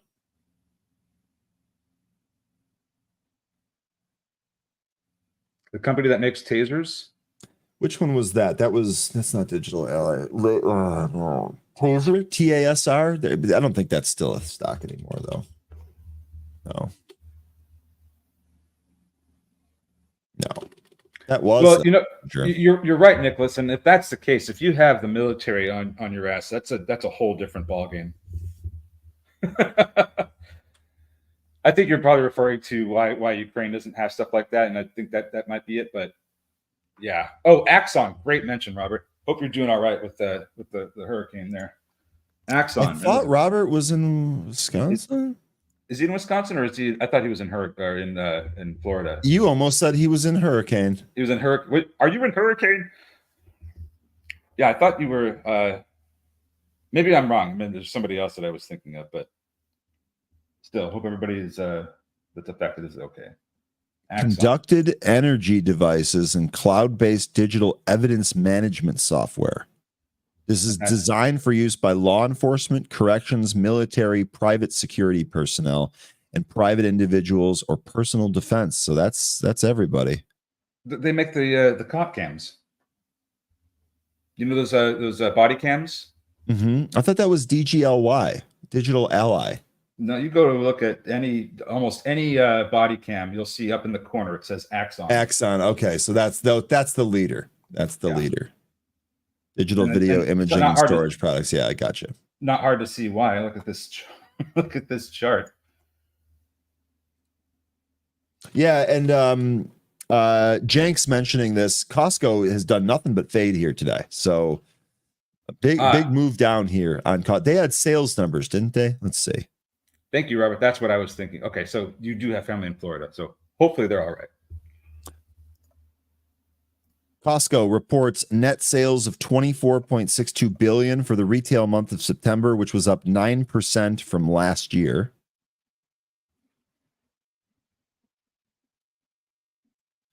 Costco's September total company comparable sales up 6.7%. Comparable sales excluding impacts from changes in gasoline prices and foreign exchange up 8.9%. That reads good to me. What am I missing here?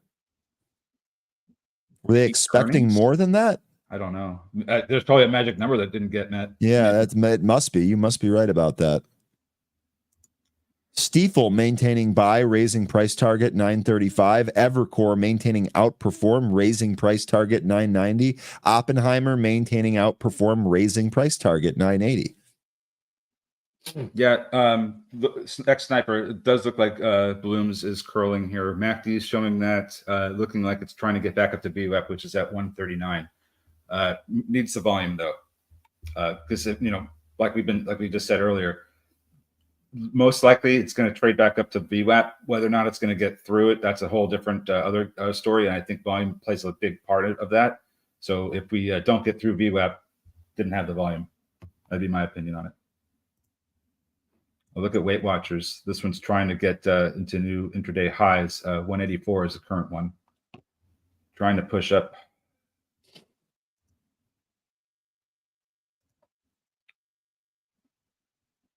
The good news for Costco seems to have been built in. We've been talking about Costco and how strong that company has been, and how for a recession, that's one of the big places people are going to go to. Yeah, I think there might be profit taking at this point. I can't slam that at all. I think that's true. I don't know how much profit taking there will be, but Wheeler actually going lower now. Couldn't get back up to that 1522 high that it made. Pulled through that VWAP too. Went to and through that VWAP. So levels where it could find support, maybe 1240, maybe 1150.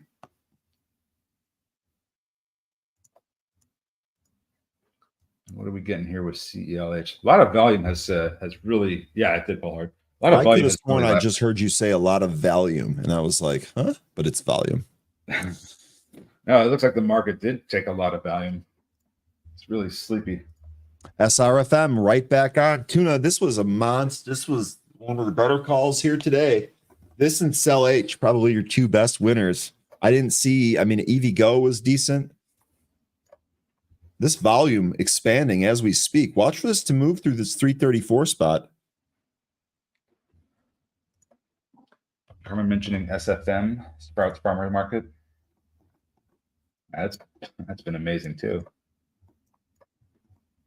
A couple of red days yesterday and today, looking for support at the 20-day SMA, I would imagine, 109.25.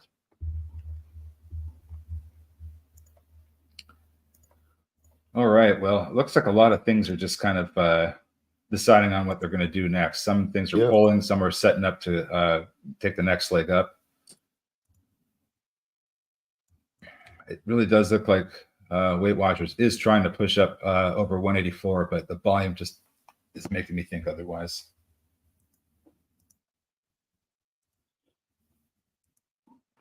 Anybody seeing anything good? Because I don't. Yeah, I'm struggling here. Looking for SPY to hit 571 today. I'd welcome that. Let me see what you got here at 571. Wow. I don't know why I remember dyslexia lately. Real quickly here, Stay Focused saying, Ryan, a lot of Fed folks on the horn today, right? Let's check that out. I know Goolsby already happened. Yeah. He was babbling on TV for a while so far. Let's see what we got here. See if we can sort by Fed. Oh, this is the wrong day. Come on now. Come on now. We need it for today. I got to change my setting on that. All right, here we go. Cook speaking. That was this morning. Fed's balance sheet, Fed's reserve balances. That's all I have. I don't have any of the other. You know what? Let me hang on a sec. Stay focused. Hang on a tick. I might have something. EWM VWAP for Wheeler is, I have it at 1357. We're beneath it at the moment. I can put that on screen here for you while I'm looking this up. WHLR. Okay, let's see. JTAI with volume. Trying to pop here. Fed speaker, Lisa Cook, 9:15. Thomas Barkin, 10:30. John Williams, 11. I already heard Goolsby on CNBC. That's what I got. Stay focused. So Cook at 9:15, that's already happened. Barkin at 10:30, that's already happened. And John Williams at 11, that's coming up here.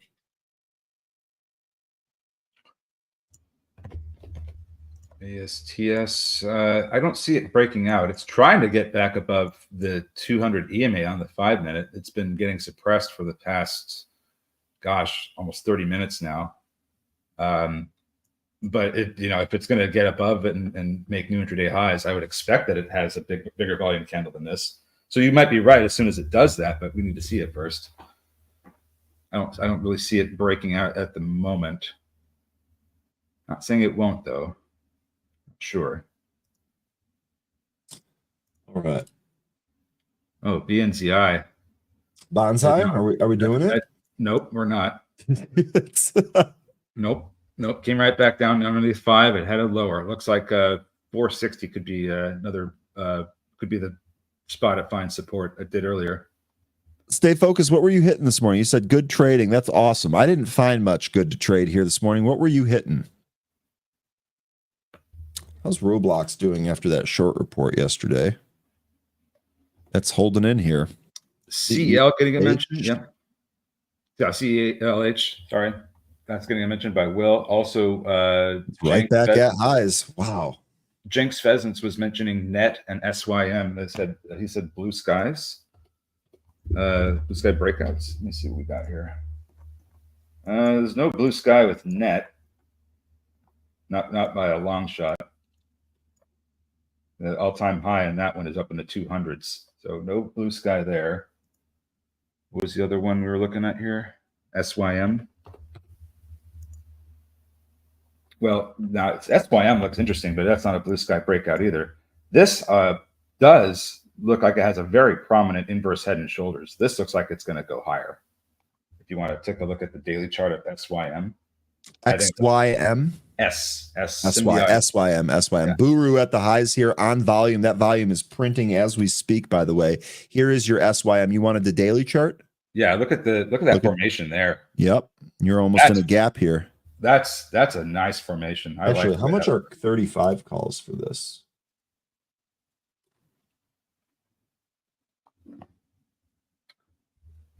So I'm not seeing blue sky breakouts with either of those, but thank you for showing us SYM. This looks very interesting. Sure does. Side. Sure does. 30 calls for November, 185 ask, and they were getting bought here today. Interesting. Might actually be able to do a vertical for that. Google, Nike, and Roblox. Okay. Fairchild, mine doesn't. It doesn't seem to be doing that. I'm sorry, I couldn't help you out with that. He just built a super machine, though, so it's really, really good. Sim is an AI trucking play. Now that's interesting. DJT still at the highs here. WW might make another run above 180 for the highs here. That penny stock's junk. First Solar getting smoked. Look at the how's Tan doing? It looks like all of Solar just getting taken out to the woodshed here. Gosh, SYM is there. He is. And he's muted too. How about that? And he loves to show up muted, start talking and doing all this stuff. We can't hear him. You know, I have to, I enjoy when people ask for my voice to be heard. You know what I mean? So I don't know, makes me feel a little better in the morning. Okay. Well, if you're going to make us big. What's up? What are y'all trading? Actually, I've had just kind of a light day as far as trading. I traded Celsius. Number of the people in the chat here trading Google, Nike, Roblox, Buru was on there. We did have some winners here today. I was just a little slow on some of them. You know, Trading Dealer and EVGO. Okay. All right. I'm excited to see a couple of things happening in the markets as well. I know you mentioned some Feds are talking as well. And then, of course, you've got Hood's event next week. It's called Hood Week, I guess, apparently. So Hoodwink? Hood Week. Okay. Yeah. I don't want to get hoodwinked. So No. But they've got some exciting stuff, I guess. I don't know what's going on with their event, but it should be fun. We might be there to cover some things. So exciting things. And we're going to be covering, well, maybe not covering, but we're going to be talking about what happens in the Tesla event tonight. Right. I'm sure tomorrow when we're back. So, and we speaking of EVs, we always talk about how can we find the hidden gems of, yes, we believe in the EV space. We believe in what's happening, but we want to find something outside of just Tesla. We want to find other opportunities. And, that's why for today's All Access, we get a chance to talk to get Greg Ethridge, who is a CFO of Canoo. The ticker, by the way, is GOEV. So it'll be a good conversation. But any final thoughts from you two before we go? Yeah, 13. What on earth were you? I was like, well, that's great that you say that, because we had a mention of SYM, which is an AI trucking and warehouse play, and that could be super interesting. It's also got a great inverse head and shoulders pattern forming on the daily, so that could be one to. He was very excited. He was very. I was very excited. I was excited for that gentleman who brought it up too. Well, but hey, stick around. I'm gonna put you two in the back. See y'all later. We'll see you tomorrow. All right, chat. We always love to say this. At Benzinga, we not only love to give you the technical analysis side of things, talk about the fundamentals, but we also love to talk to executives from publicly traded companies to see what exactly is happening in the now, but also coming up with their company as well. And as I mentioned, I've got the privilege to talk to Greg Ethridge, who is a CFO of Canoo, ticker GOEV. All Access starts right now.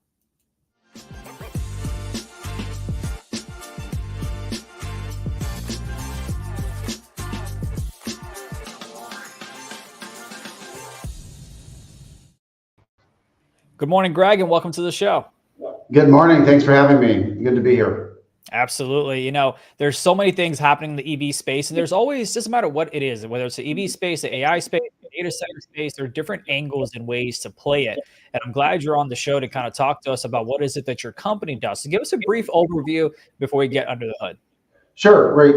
Canoo, as you mentioned, with the ticker, is a electric vehicle mobility platform. We consider ourselves a technology equipment manufacturer. So what does that mean? Right. That means that we're not just providing the vehicle and handing it to a customer, selling it to a customer, and then walking away and waiting for our warranty to expire. We're actually integrating with that customer, providing solutions to that customer. And it's important to note, our customer is commercial and government fleets. Right. So we're not focused on consumer, right? We're focused on selling, 10, 20, 100, 1,000, 10,000 units to one customer, and then being able to provide, a full long-term solution to that customer. So that's how we think about the business model. And the reason that Tony Aquila, our CEO, really repositioned and refounded this business around commercial, government, and fleet opportunities was to be able to tackle this huge problem, which is actually, we believe, 80% of the opportunity that's out there around sustainability and mobility itself, right? Because these are route-based applications, no range anxiety, and it's really the best part of the solution in our view around BEV mobility.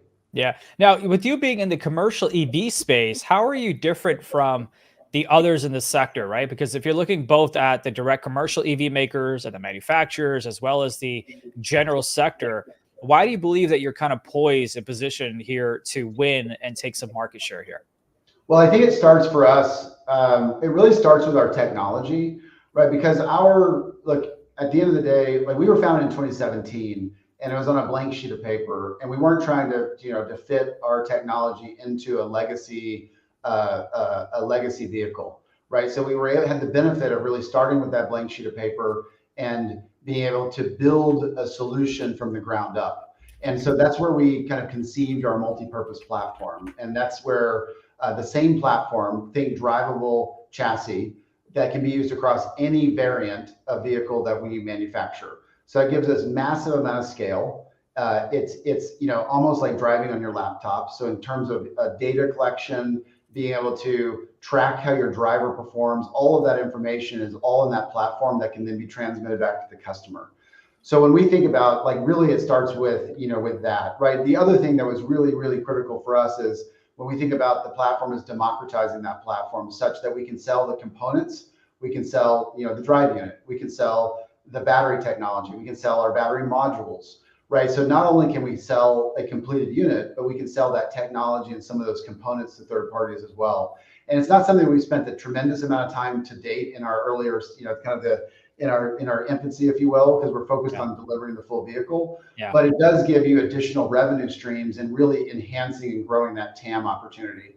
Look, the battery it's been proven that we've been testing with the Department of Defense through the Defense Innovation Unit around ways to move power in the battlefield. Similarly, we've delivered to the U.S. Army a light tactical vehicle that they purchased and have been testing around different ways to kind of quietly do things in the desert, right? So those are just opportunities that are out there, right? That create, if I think about it as a revenue opportunity. We're focused predominantly on government and large fleets today, but there's a military angle to this as well around power density and moving that forward in different applications. So I think on the commercial side, really it does come back to the technology, the flexibility, the payload that our small platform provides, but also the usable space on such a tight platform. And that's driven, again, by using steer-by-wire technology, using some of the other technology that's been developed in-house and is our IP. And that is very different, right, than others, that are out there providing solutions. And finally, I'll leave it.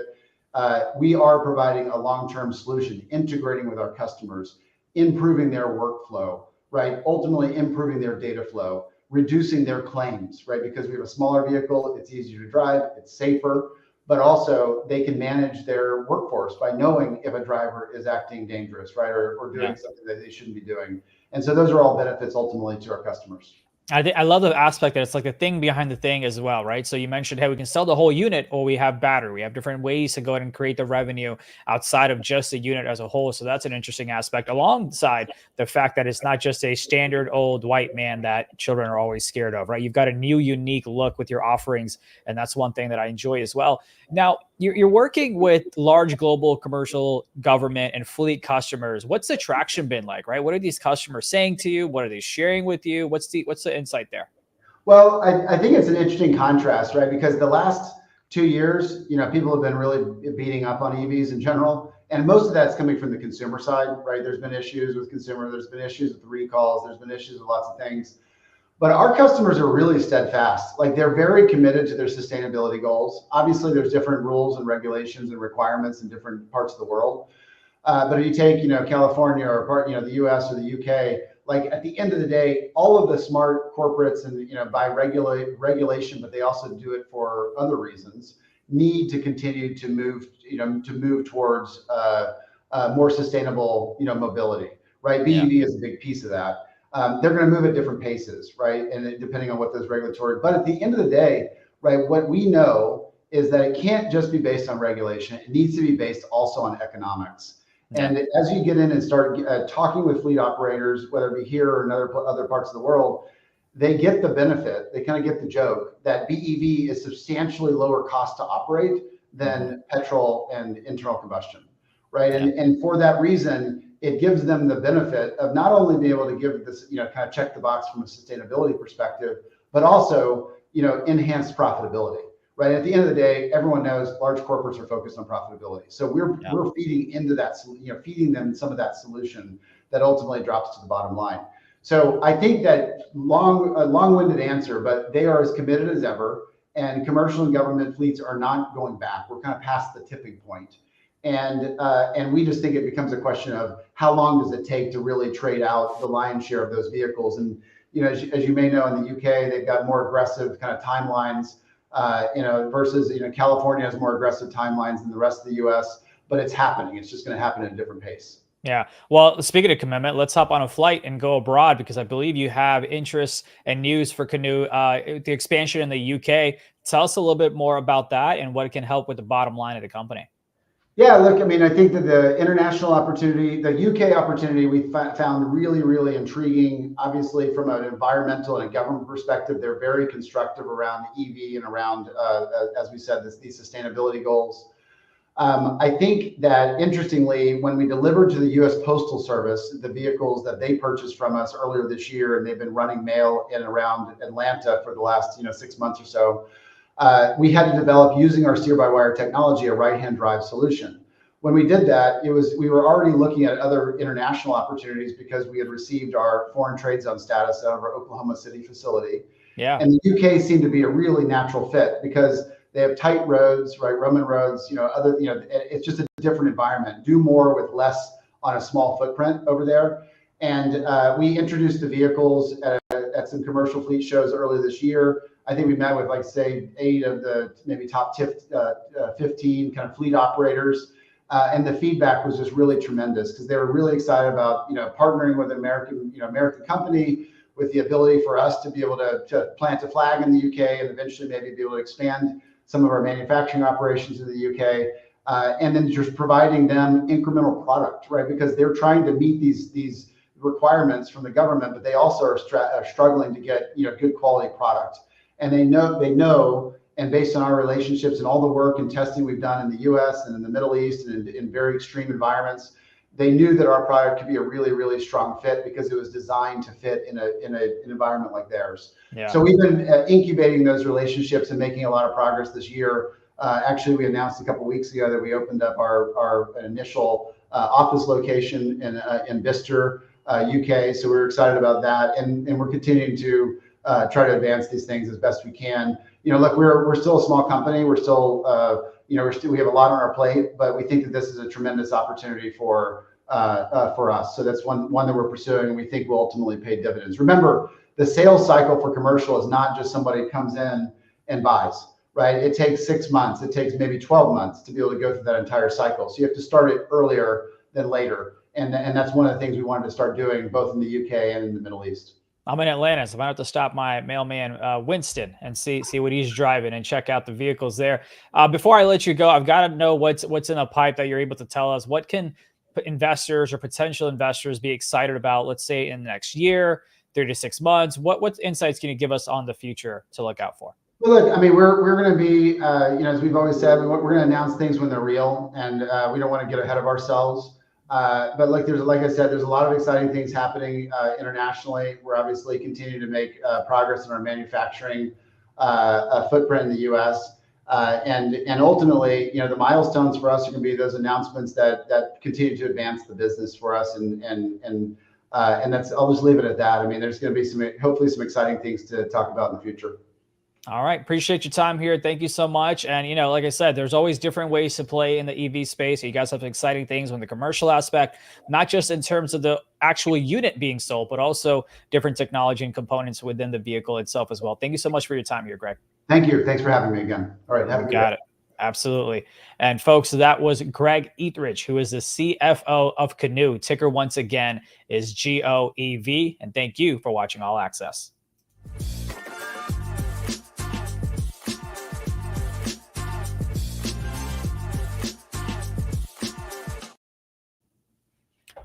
All right, chat. If you're still hanging out with us, would you guys like for me to, let me see what my calendar looks like. All right. I think I've got some time to talk about some trades. Would you guys like for me to do that? Here, let's go over some trades here. Let me go ahead and share my screen and see what we are cooking up in the markets and see how that's going. All right. Perfect. Awesome. What's up? It's been a while since we've had a chance to kind of kick it and hang out and do some trading. I'm going to take a look at a few different tickers. As a matter of fact, it's been a while since I've gotten a chance to trade with any real money or anything like that. I've been busy with the competition, which, by the way, if you guys have, let me kind of, before I go into the charts, I want to talk about our trading competition. I think some of you saw my interview with Andrea, who's currently in first place. So she's still, above $1 million. So just so you know, everyone starts off with $100,000, and then they go ahead and build it up to however they'd like. So in first place is Andrea, second place is Steven, and you've got David in third place as well. Matter of fact, we might have to bring Steven on. He was actually just ringing the bell the other day at the stock exchange, so we'll have to see what that experience has been like for him. But this is anybody's game, because see, any of these individuals can kind of YOLO a options trade or whatever the case is, right? The last trading day is on Monday, so a lot can happen. And then, a lot of movement. I think Andrew's got to figure out a balance between not being too safe in case someone just has a 100% gainer if they go all in or whatever the case is. So, but look, here's the thing though.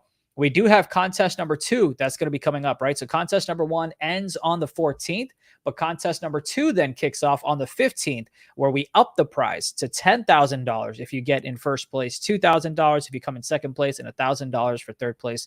And of course, you also get a lifetime of Benzinga Pro. You get a tour of the New York Stock Exchange, and you get lunch on us for y'all at home.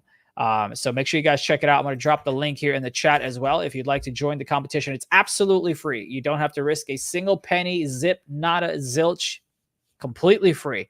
You can't trade futures. I believe it's only stocks and options. That's all it is. But we'd love for you guys to check it out. Check out the platform, show some love, show some support to us. We'd be forever grateful to you. All right, now let's get back to some charts. All right, here's what's going on. NVIDIA. You had yesterday where it went ahead and hit the highs of about 135. And you can see it's kind of facing the same resistance here at the market open, approximately around 1030 or so. And we'll see if they're able to pop this one open or not. So I'm going to go ahead and set an alert there, because if it pops above this on the 15-minute, I might be interested in taking that trade to the upside. Let's go ahead and take a look at Tesla.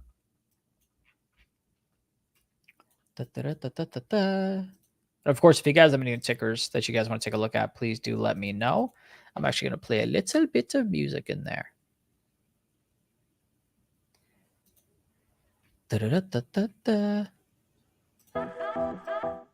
Oh, that's might be a little too loud. I apologize, folks. Or should we try night driving? I like night driving. Let's do this. Okay. I see a question in the chat. How do y'all compete and trade your real funds? It takes me off my game to try and do both at the same time. That's a great question. And, some people go ahead and they place the exact same trades on both their real money account and then the paper trading account, but the size may be exponentially bigger on the paper trading account. So that way you're not rethinking 2 different strategies. It's like, hey, I'm taking the same exact trades, but I'm just taking it in a bigger size on the paper trading account. That's one. Another thing is that, you can trade your real money account however you usually would, and then your paper trading account, you can just have it as a swing trade, so where you're taking bigger size, looking for bigger home runs, bigger hits, but you're swinging it, so you're not locking in every day. You're just kind of buying something a week or so out, expecting a move to happen in your favor. And that's, there's a couple of ways to go about it. It just completely depends on what your mindset is like to win. But either way, you're not risking a single penny to get a chance to win up to $30,000. I think that's a solid win. All right, but here's what's going on with Tesla. Of course, they have their event tonight. I believe it's at 10 p.m. Eastern. So if you're going to be up, if you're going to be watching, could be an exciting event. Thankfully, I don't think it's delayed or anything like that, but this is the downtrend that I'm seeing just from the past week or so. So something to keep in mind. If we do go to pop up today, or excuse me, by today, I mean tomorrow, that could be great. That could be something to keep an eye on. Travis, I'm sorry to hear that. Please email me at zunaid@benzinga.com, and I will forward that to the folks, to the right departments to check out what happened. We definitely don't want to have any concerns or issues. We want to make sure everything is taken care of as well. All right, what other tickers? Ooh, let's take a look at Hood.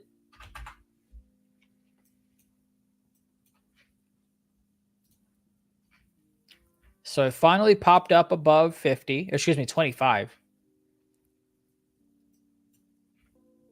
And now I think 26 is kind of like the near resistance area. To be exact, it's about 25.84 to the upside. But man, Hood, I would love to give myself, I'm going to give myself a little bit of credit, but not too much credit, because I've been calling Hood ever since it was breaking out of, I think, like the 19 area or so. But I got a little scared when it dipped all the way to the 14s, because I believed in my thesis. I believed in everything. And, you know, it kind of chickened out. And now here we are a whole $9 later. It was mostly my fault. I spammed it when it said no. Well, that's okay. That's the whole beauty of contest number 2. Everyone resets back to $100,000. So no worries, no harm, no foul. All right, what are some other tickers you guys want to take a look at here? Take a look at CrowdStrike. Oh, what a beautiful bounce. Remember when we talked about, so this is a whole debacle of the glitch and the issues and the security things, right? And then look at the beautiful bounce up 200. My goodness. Love it. Came right to 200. You can see that's the level. And it just said, yeah, we good, brother. And a beautiful move, 50% since then. 50% move since August 5th. Amazing. I love it. I love it. I love it. I love it.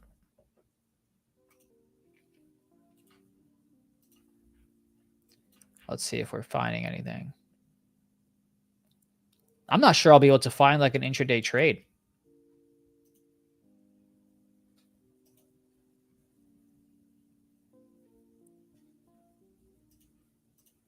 Let's see here.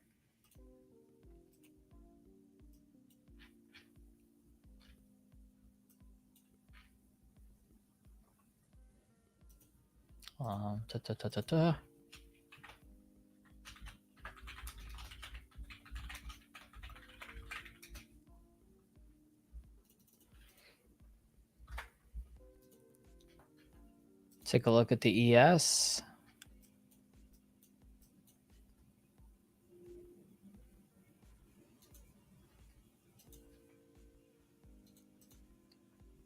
Nice. Okay, so look, we talk about this often, where you have we have resistance, right? And I think the resistance may have gone back a little bit further. I guess not, but you have resistance, resistance, resistance, resistance, resistance. Finally, we popped up on the 19th of September, and then we just kind of held it, based it, went up. How many points did we go up there ever since this test? About 90 points. But look at that, just continuously holding on strong at the 57.22, 50 area, and made some more moves to the upside.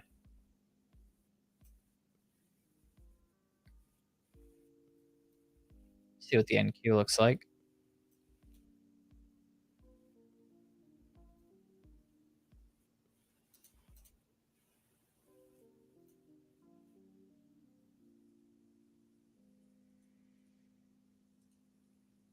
All right.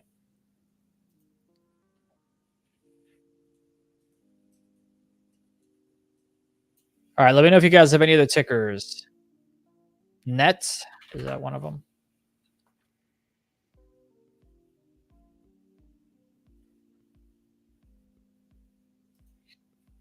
Did you say your Vuzi interview? It's been a minute, I think. No, I never said that. Are you talking to me? I don't think I said that. I don't believe I said that.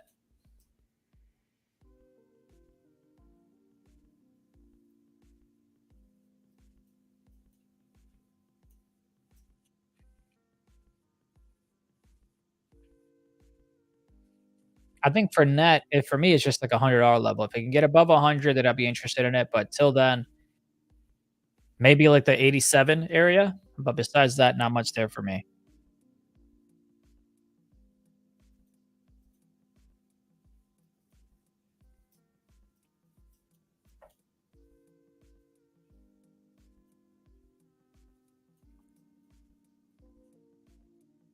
Try a shop. Let's go and check out shop.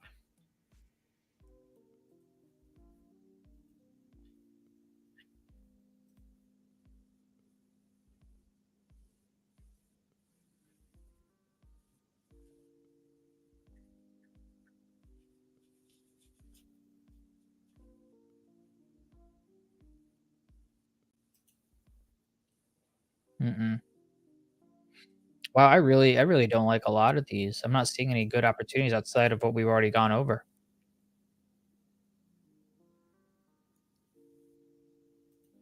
Take a look at Palantir. Palantir just continues to be strong.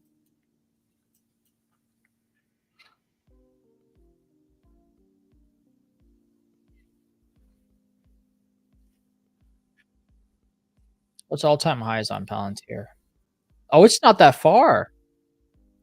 Oh, hello. All-time highs on Palantir is not that far at all.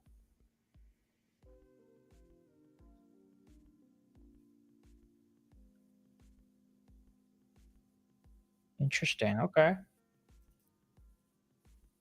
Well, to me, I think then we have to set alerts at around 44-ish and go short, because I think it'll get at least maybe $1 or 2 to the downside before it maybe fully breaks out, unless there's like some news that comes out. But that could be an interesting short intraday just to get a couple of bucks off of the previous all-time high test to me. MESO. Definitely not a ticker I would typically play, but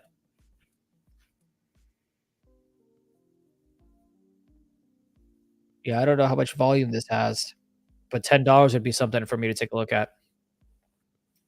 So this is a comment that kind of goes against maybe what I said. Don't short stocks at all-time highs. Now, here's the thing. Are you saying, let's go back to Palantir with this comment. I'd love to get your insights because it's always good to, talk to different people and trades. To me, if it breaks all-time highs, yeah, absolutely. I'm not shorting that puppy. I'm getting long. I'm trying to get my targets at 50 at that point. But do you also disagree that majority of the time, so over 50%, over 1,000 trades, that if you try to short it at the test of all-time highs, that you might be able to get a few points in your favor? Is that what you're disagreeing with me on? Which is completely okay. We welcome that. I'm just curious because I agree. If it breaks 45, yeah, I'm not shorting that. I'm trying to get long. I'm trying to hit 50 with you. But I do think there's opportunities to scalp it around 45, 44.90-ish, 44.75-ish. Elon, you completely got out of hood, right?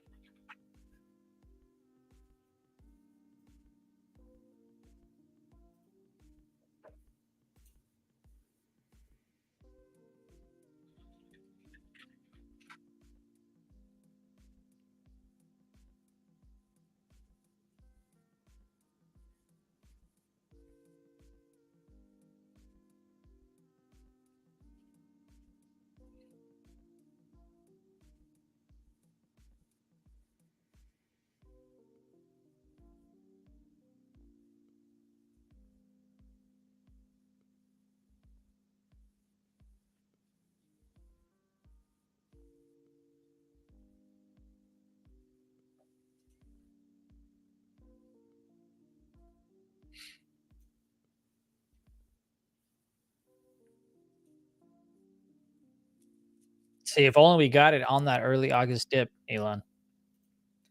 If only we got it on that dip as well. That's hindsight. Let's just go with the Chinese names. Oops. BA. Bye-bye. There are like so many gaps to fill here. It's insane. It's just Gap City, baby. It's just Gap City.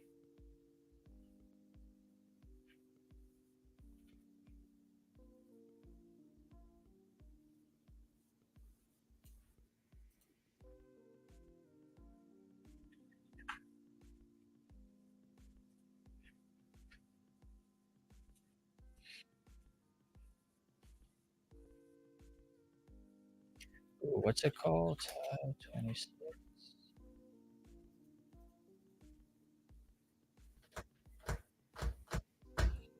Wait, Carmen, are you still in the chat? I have a question for you, possibly.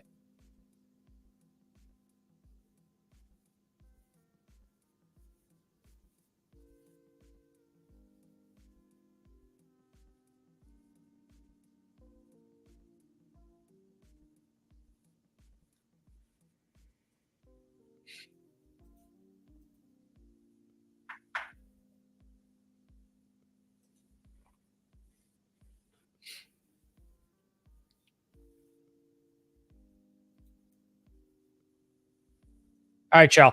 If you have any other tickers that you'd like for me to take a look at, please let me know. And again, highly recommend you guys join me in the trading competition that we are hosting, that I'm quarterbacking here. It should be, I'm hoping actually that I get to fly out to New York to kind of create some content with the individuals, the individual that wins contest number 1.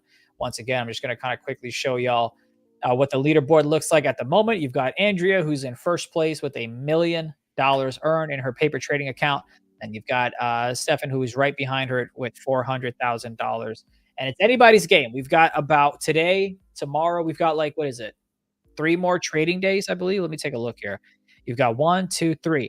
3 more trading days, including today, for us to see who is going to be our winner for contest number 1. But it's not over after that. You do have contest number 2 that's going to kick off, where we up the prize money by 100%. So you get $10,000 if you come in first place. If you guys want to check this out, it's 100% free. Nothing that you need to pay, nothing at all. Join us in the trading competition. If you do well, I'll bring you on the show. We can, talk, chit chat, chop it up a little bit. But as always, I appreciate you guys. I appreciate you guys for tuning in and watching us.